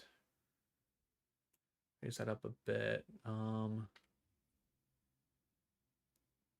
right, so that one still has a little bit of room to go, so then this one can probably come down ever so slightly. Okay, yeah. Again, we don't need this to be perfect. We just need this to be essentially like good enough. Okay, turn that off so I'm not seeing any of that. All right, I think we are good in.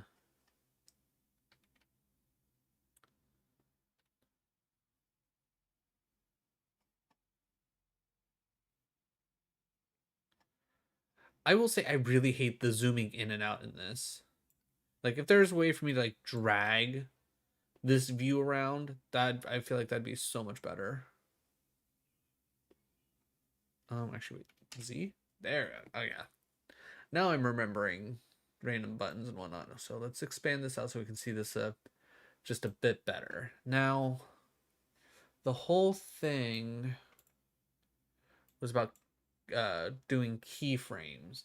This is the longer of the video, so this is the one that we are going to focus on. So I think we transform.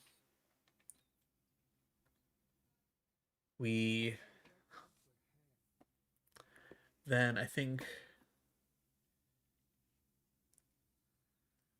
we want to go about like at least halfway on like the shortest video. So I want to say about here. So then we keyframe, but then we want to be fully zoomed before the end of the actual clip. So Him off, and because mid spin. Yeah. And then we keyframe again, but then we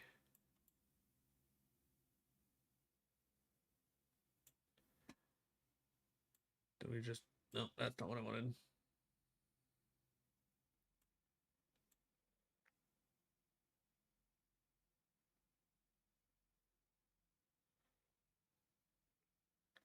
Actually, interesting how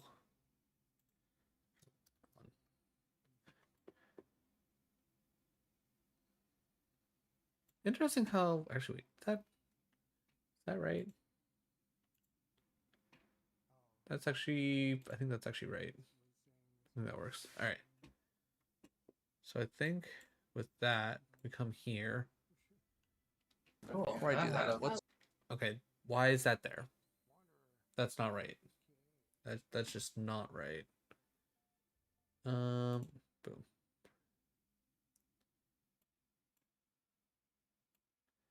right, shrink that out a bit. Increase the size of this a bit. So why did this not work correctly? Because this is supposed to be here-ish.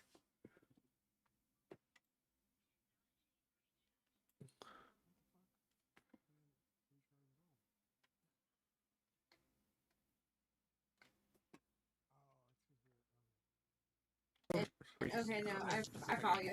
Okay. oh, okay. Let's see.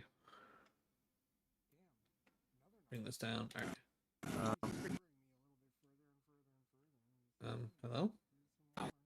Okay, yeah, now that. Let me also just turn down that so we don't have to listen through everything. All right, so now it's doing the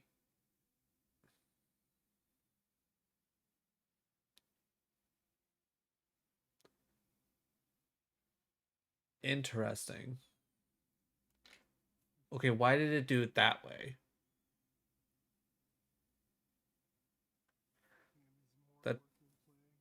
Why did it do it that way though? Do I need to also anchor point transition or positioning as well?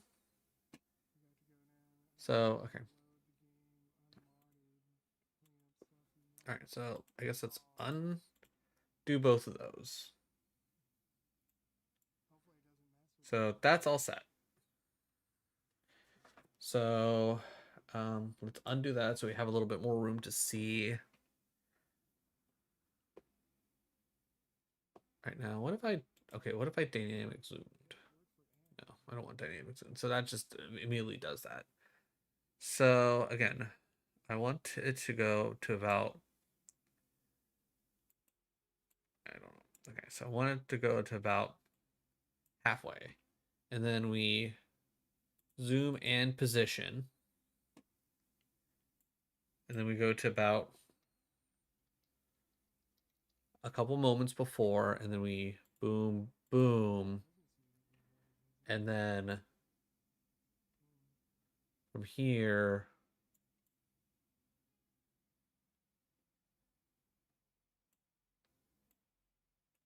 actually just put it to 1. Put to 1 and then put it to there. All right, did that do it? Did that do what I'm thinking it is supposed to do? So now we play. We have everything going, blah, blah, blah.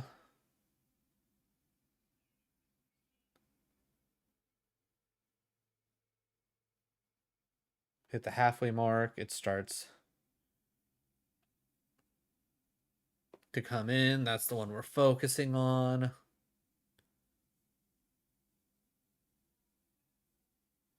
Okay, so yeah, that's kind of what I want. And then like in this like specific scenario, which I'm about to hit Control Z, what I will end up doing is unlinking everything so that way I can, so then we just delete those, then we can turn the actual volume up. And then for like in the trailer itself, what will happen is like we'll have like this specific scenario. Cool. That had a. Oh, and okay, no, I follow you. Okay, I'm following you. So that way it's like we'll have all the like, okay, this is what's that. It's like you'll see all the examples of failure going on. But then like we'll have like that one main focus. Now granted, I'm not going to do this one specifically, mainly because like There we go. Oh wait, what? How the hell did I take damage? What? Can someone explain to me what the hell just happened? Because he didn't hit me with anything.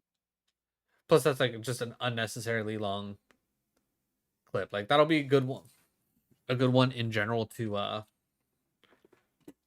work with. Like $20 says like one of these two would be the ones I would prefer out of like this entire scenario right here. But okay, so I have the idea of what I want to do here. I need to find some like DMCA free music, which do I still that? Do I only have that?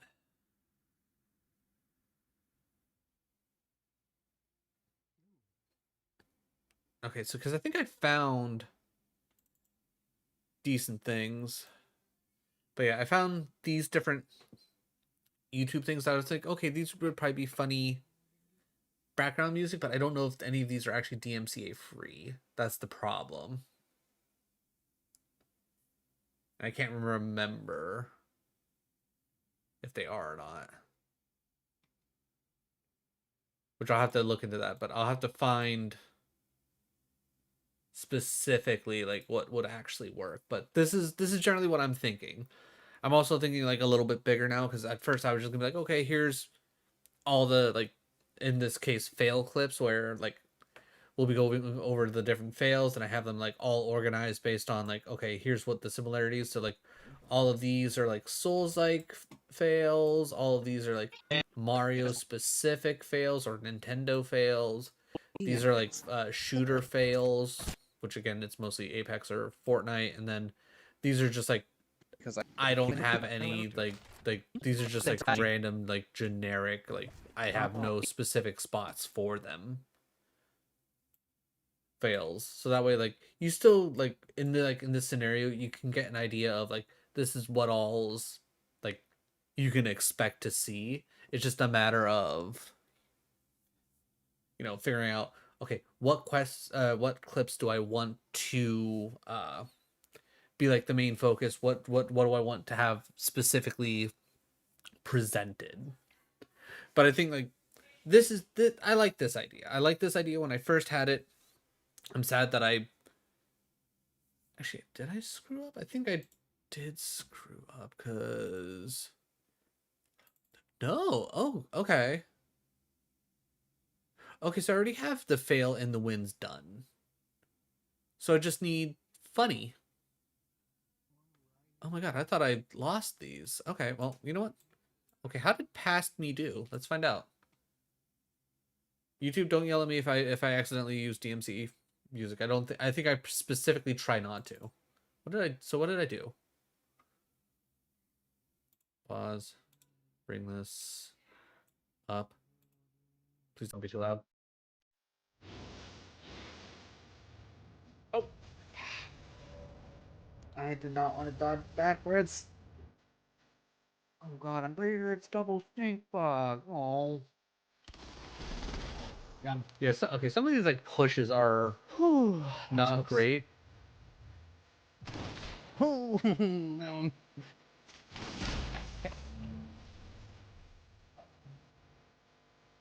That is the second time that engage in a fight, there are two people, the two other people die, I feel like I'm safe, and then the third one shows up out of nowhere. Come on, first place. Oh.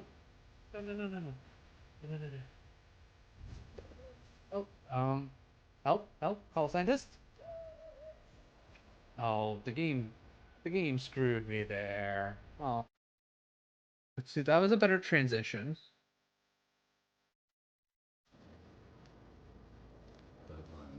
I don't. Oh. I thought drop him meant like let him go. On. Not only did they steal Like that seems like I don't know why that transition is like that Well, janky. apparently I'm going over with them. Uh-oh. Yep, that was on. So I'll definitely be redoing It's good these. to know you, Bobby. Yep, I'm dead. I'm so dead. Oh. And fuck me. God damn it. Feels bad. His name's Jamie? I can't remember. James, Jamie, the officer type dude. Like, Brad. So close. So like practically the same. Like I'm fairly certain that Brad and James and Jamie all exchanging. Like it just kind of is like him be spawning or he's where he went and he found a friend. Oh, okay. He went and he found a lot of friends. Okay. I can go this way. Oh, okay. Yeah, I guess that. Oh, fuck. Okay, all right. You got me, game. You got me. You can definitely tell like some of the things are a little off. Yep. Okay. Yep. That's fine. That's fine. Yeah. Oh. Oh wow. That's a clip. Wow. That's a Shit. clip. Yeah. You bitch. Oh, damn it. Did I really make this trailer? Nope, just nope. Yeah, Okay, just had a big pause in the music. champion. Okay, yeah, okay. Nope. Yeah. So I'm definitely gonna be redoing these for sure. Those twin bloodstone shards would probably be pretty useful if I didn't take Yeah, the like time what the to fuck was this? grind up a holy crap. Damn. Wow. Okay. Damn. Yeah, no, okay. Idea is there. I liked the different kinds of transitions, but like with how off some of these are, I need to figure out a way to like figure out the sizing a little bit better. And like I like some of the different transitions, but I feel like some of the ideas of like obviously the pushes and whatnot, like some of them are working like just right, where it's like okay in and out, and then other times it's just not, and it's like trying to figure out exactly how that's supposed to work. All right, what about the wind trailer? Did that one work out any better?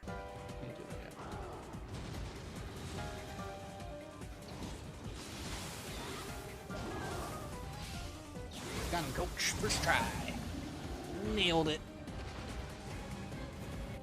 No fear. Only Okay, good that worked beans. kind of well, but I don't like the full transition. In first place, first try on this map. Let's go. I heard a zipline. They're probably Okay, up. and again, why all those came in awkwardly? Other one's up. Got him. Good job, dude. They should have known. Get butted. Wait. Okay, that one came in pretty smoothly again. Before you kill them. Yeah. Okay, now you can kill them. 86. Oh, of course I got a fucking reload. God damn it. Got him. Nice. Yo, how many bounties was that? What that? How many bounties do we have that we That got? had to have been like 4 or 5. We did do a lot of bounties. Okay, that was pretty good. And this is it, bitch! He did it. If there was a teabag emote, I would be teabagging so hard. I can't imagine that would get approved. I'm not gonna make it. I did. I'm not gonna make it though. Ooh, I think we did it. Oh my god, I think we just... Yes. Yes, our first place again! Oh, let's go! Let's go! That just don't scare me. I love it. What was that? Lord, you were just walking into people. He's like, maybe if I could just like plink him, push him off the edge. Oh, somebody clip it. Lord, clip this. You need to clip this. Somebody mark this. It has to be a mod or a lord himself. Hold on, let me see if I can do it from his phone. Did it? Wow. And that one worked well. Oh my god, I fucking got him while he was driving. Let's fucking go. Oh my god, that was so good. Yeah, okay, so definitely gonna be redoing these. Like I like the idea I had here. it did not necessarily fully come out the way I would have wanted to, especially now. So I'm kind of glad I kind of forgot about and waited on actually like doing these trailers and whatnot. So no, there's that.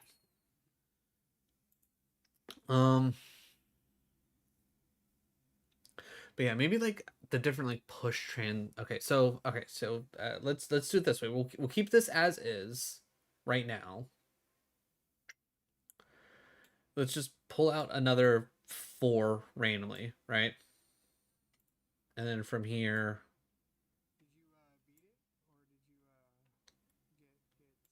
let's pull this up so I can actually see things a little bit better.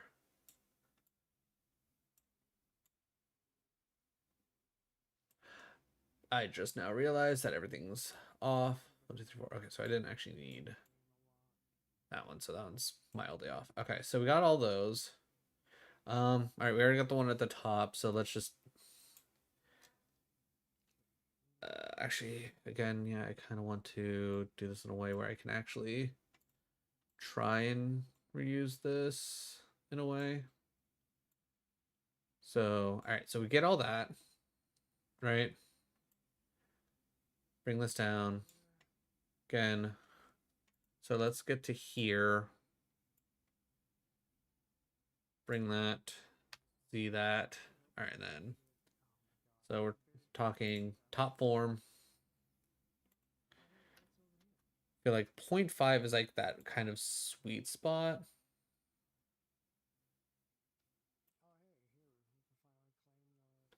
So that 0.5.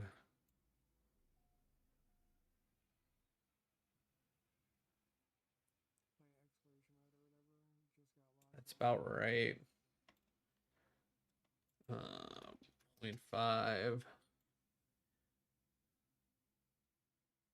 Because if I can figure out the whole push / wipe transition to make this all go smoothly, I feel like that'd be a huge win.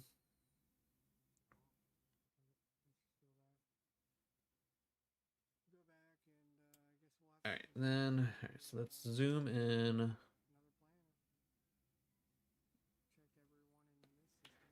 All right, I don't see any checkerboard.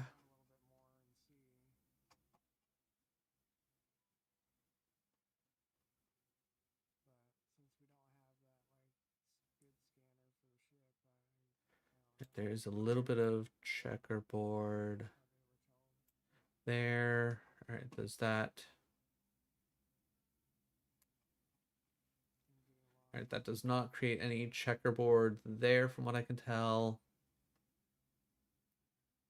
It's like the tiniest of checkerboard there and there. So then this has to move over slightly.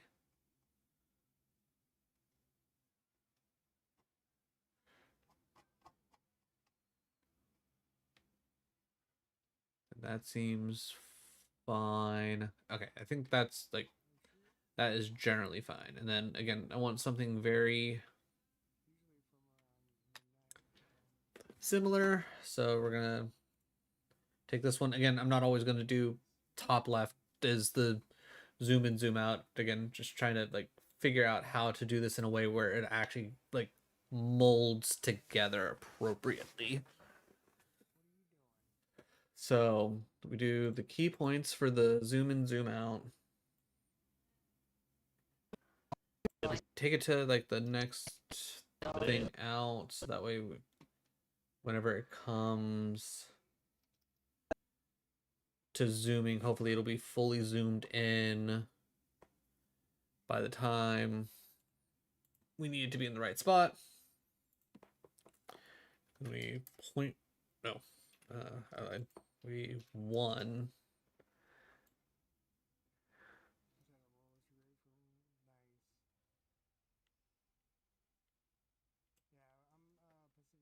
And and that should theoretically do that. Turning on the volume so we don't have a million things going on.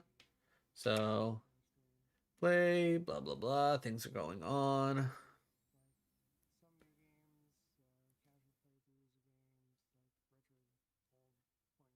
Zooming in, zooming in. Everything's covered up before any of the clips end. Perfect. All right, so that's how we want that to work. But the real question is, how do we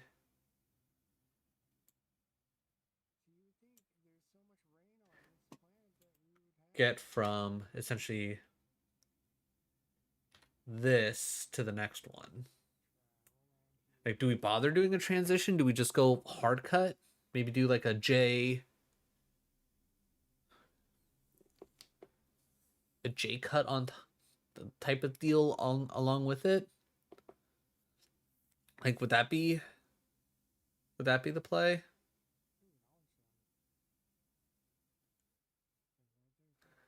Because me complaining, blah blah blah blah, nobody cares.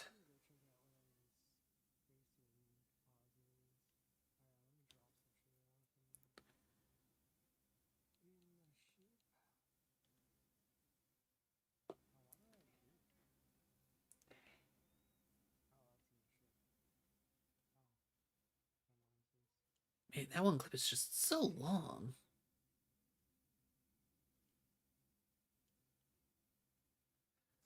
And then we essentially just hard cut into that, which again, not bad. I feel like an actual like push or a wipe would be good in this scenario. It's just how do, right? All right, so video transition.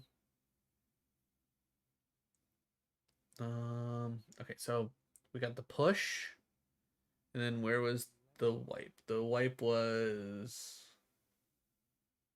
the edge wipe that he suggested. So if I were to, honestly, I feel like push would probably be the smarter of the two choices. So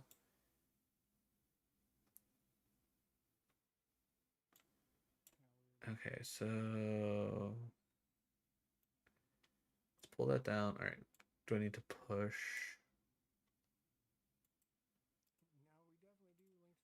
So okay, can I get an indicator that I put the push on?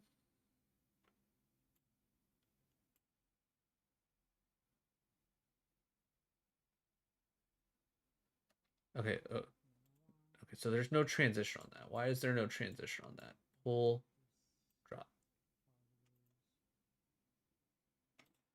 Okay, so what was it? T? No.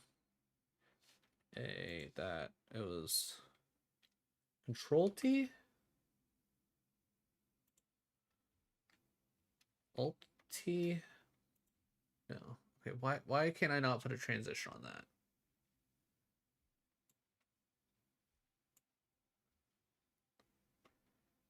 Okay, do I need to zoom? Oh wait, it's there. Oh my god, it's just we were so zoomed out I couldn't. Okay. Okay, so okay, let's delete that. Okay, so okay, so wait, no, that's not the right transition. That's not the right. Okay. Okay, so that's defaulted to the cross dissolve. Maybe push. So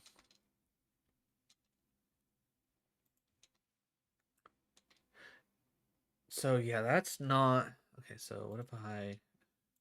Oh wait, what? Why do? What? Yeah, that's not. Okay, why did that? Okay, cut that. Paste that. Okay, wait, did you move it all the way to the beginning? You sure did. Why would you? Okay. All right. Delete that. All right. So we want to push. Of course, you're not gonna. All right.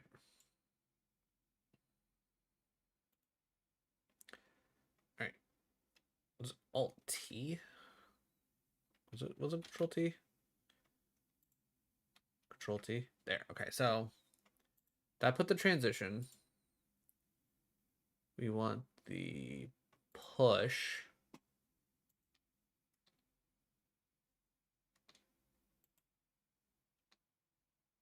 Okay, it's not push. It's still doing the cross dissolve. Why are you doing that? Are you changing this one? God damn it. All right. Delete that. Nobody wants that.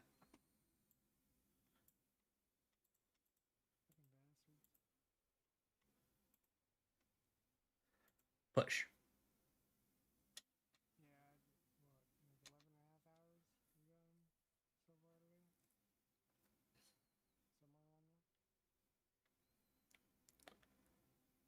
So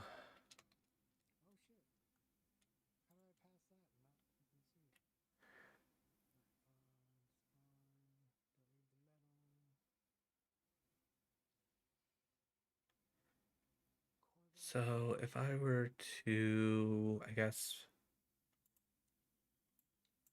okay, so it's ease in and out.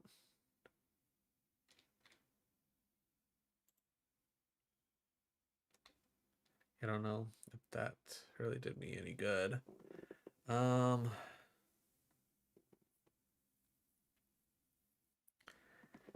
So say if I were to, okay, so bring all these, it was Control T all those.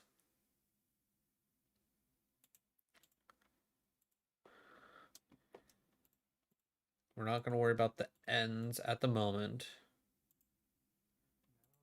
We're still trying to work with the push.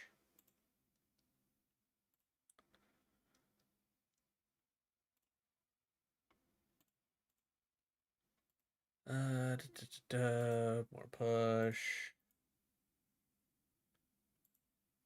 One final push. All right, so then. All right, so those all came in very nicely. So maybe in this specific scenario, so I can kind of figure out how I want to do this. What I can do is, so let's say we get rid of all those, bring that up, right? Then we push this up to 5. We bring everything in about maybe there to line up those. And then we come here and then we would like, hold on. Then we come here, cut the audio for this. Get a bit of an L cut going. All right, and then, okay, because we're not going to be, okay, so let's see. How does this end up looking / sounding?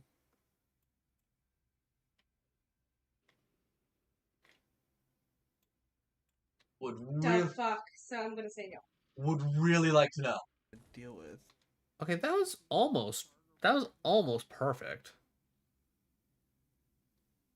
So do I need to like send those? Okay. So do I need hack him? Yeah, because I have those lined up. Do I need to like extend that out just a smidge? Would really like to know. Deal. Is it? Oh, maybe it's the fact that I don't have the ease in, ease out on these.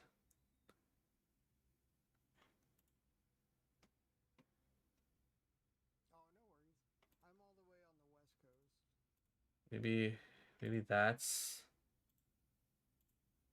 it. Maybe if I get the ins and outs. Really like to know. Deal with. Ooh, okay. Would really like to know. Deal with. Ooh, okay. I think we Really figured out something, chat. Okay. Throw in a little L cut to help make everything go in. Adjust the easing Really in like and to know. out. Ooh. Okay. We're learning something. We've learned something, chat. Okay. All right. This is good. All right. This will give me something to work on. Now the only problem is I've changed so many things. How far back will it let me Control Z my, because I want to just undo pretty much everything that I've done. Okay, I don't know. Okay, I was about to say I don't know what all may or may not be changing. All right, move that. All right, keep Control Z. Undoing everything we've done. I don't know if anything's actually changing at this point. Okay, yeah, things are still changing. Perfect. Okay, now we're back to square one. Beautiful. Okay, it's almost like I know what I'm doing. Almost. Huh. Okay. What are we looking at? I think I needed more broccoli, right?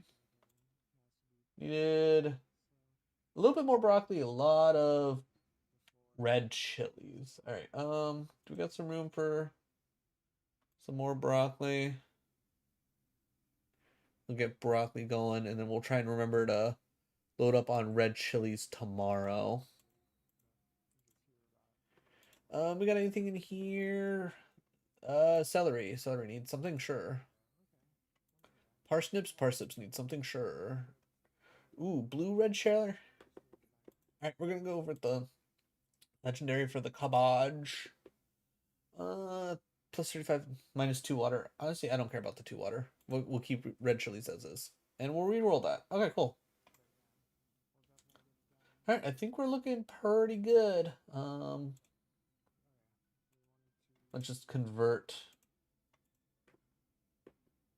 some of these real quick. Alright. While I'm just sitting here thinking about it, let's just load up as many of these as I can. These will probably be done by the time. Alright, we'll convert one more time. Alright, so that way we can have a lot more plants going at once. It'll be nice. Alright, let me bring back the audio.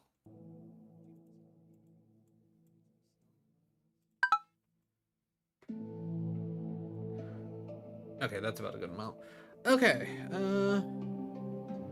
alright, so I feel pretty good. I feel pretty good with what we come up with, what I've set up, what I'm thinking what I'll do tomorrow. Obviously, we're gonna do more job searching. Gotta keep doing that. That's the main reason why we're doing these morning streams, is so I can stay motivated to keep on applying to jobs, because applying to jobs is kind of big right now. But I think we'll go something fairly straightforward and simple, and we will go through and we will at least edit the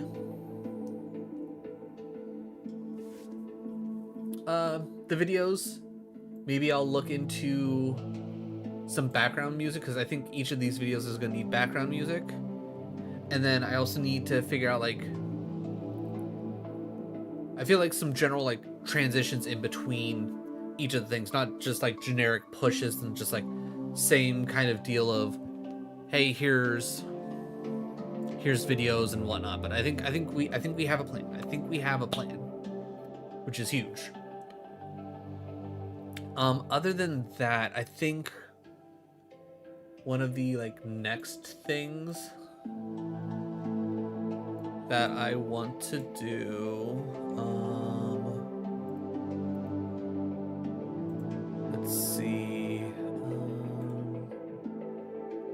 Let's open up Sheets.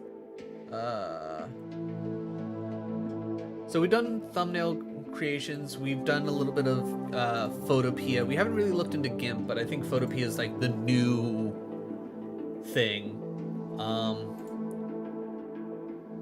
I was more so looking like what makes a good video and like when I was talking about editing, but we did learn about a little bit about DaVinci Resolve. I think it's time to possibly like put some of this into, because I think we kind of covered a little bit of each of these. I think I still want to specifically look for like, okay, what are things that really help like make a video good? What are things that make a short good? Like things to like kind of work with that. Looking up some more editing software. So maybe if like maybe we switch off of DaVinci, we have like at least a wider base of what we can use type of deal. Like maybe we can have like another Photopea situation where it's like we're used to using GIMP, but we learn a little bit of Photopea and it's like we're cooking, right? So maybe we can get something like that with like DaVinci Resolve. Like this is what we're used to, but maybe there's something that's like a little bit more intuitive and all that. But I think we'll work on maybe some trailers, just as a thing of like, okay, this is what we're gonna be focusing on. See if we can get this good, because I feel like having a raid trailer would be like a decent idea. I think that'd be a decent idea. It's just figuring out exactly what we need to do for those ideas. But I think we're in a good spot. I think we're in a good spot. At least I hope we're in a good spot. Other than that, another thing I might want to try and start doing here in the very near future, now that we have a couple of ideas of like thumbnail creation, editing techniques and whatnot, I think I want to start working on my next like video that I feel like could possibly do pretty well, which is going to be a whole thing of my journey from where I started, of like when I like first sat down and said, you know what, I want to try and actually grow a YouTube channel, to like where I'm at now. I feel like that could be interesting. I just need to, you know, figure out scripting and things like that. But I think like the ideas of like thumbnails and editing, that's already like pretty like solid in my mind at this moment. Now the real question is, who are we gonna raid? I feel like I know who I want to raid, but let me see if anybody else happened to have hopped on.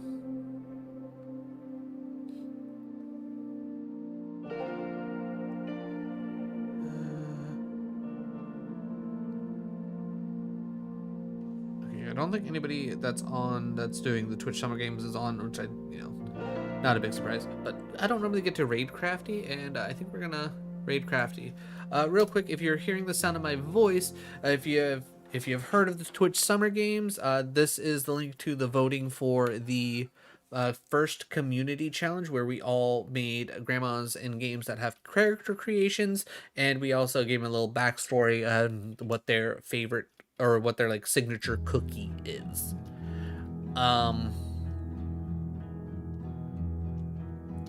So if you want to click that, vote for whichever one speaks the most to you, cool. If you want to vote for mine specifically, Gloria Thundermaker. Vote for Gloria Thundermaker.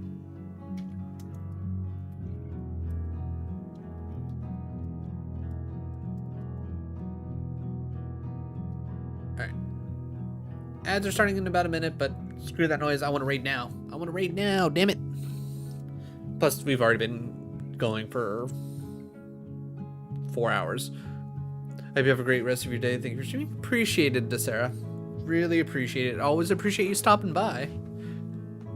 But yeah, Crafty is also doing a bit of like work along / testing out demos from like the last handful of, what was it, like Summer Game Fest stuff.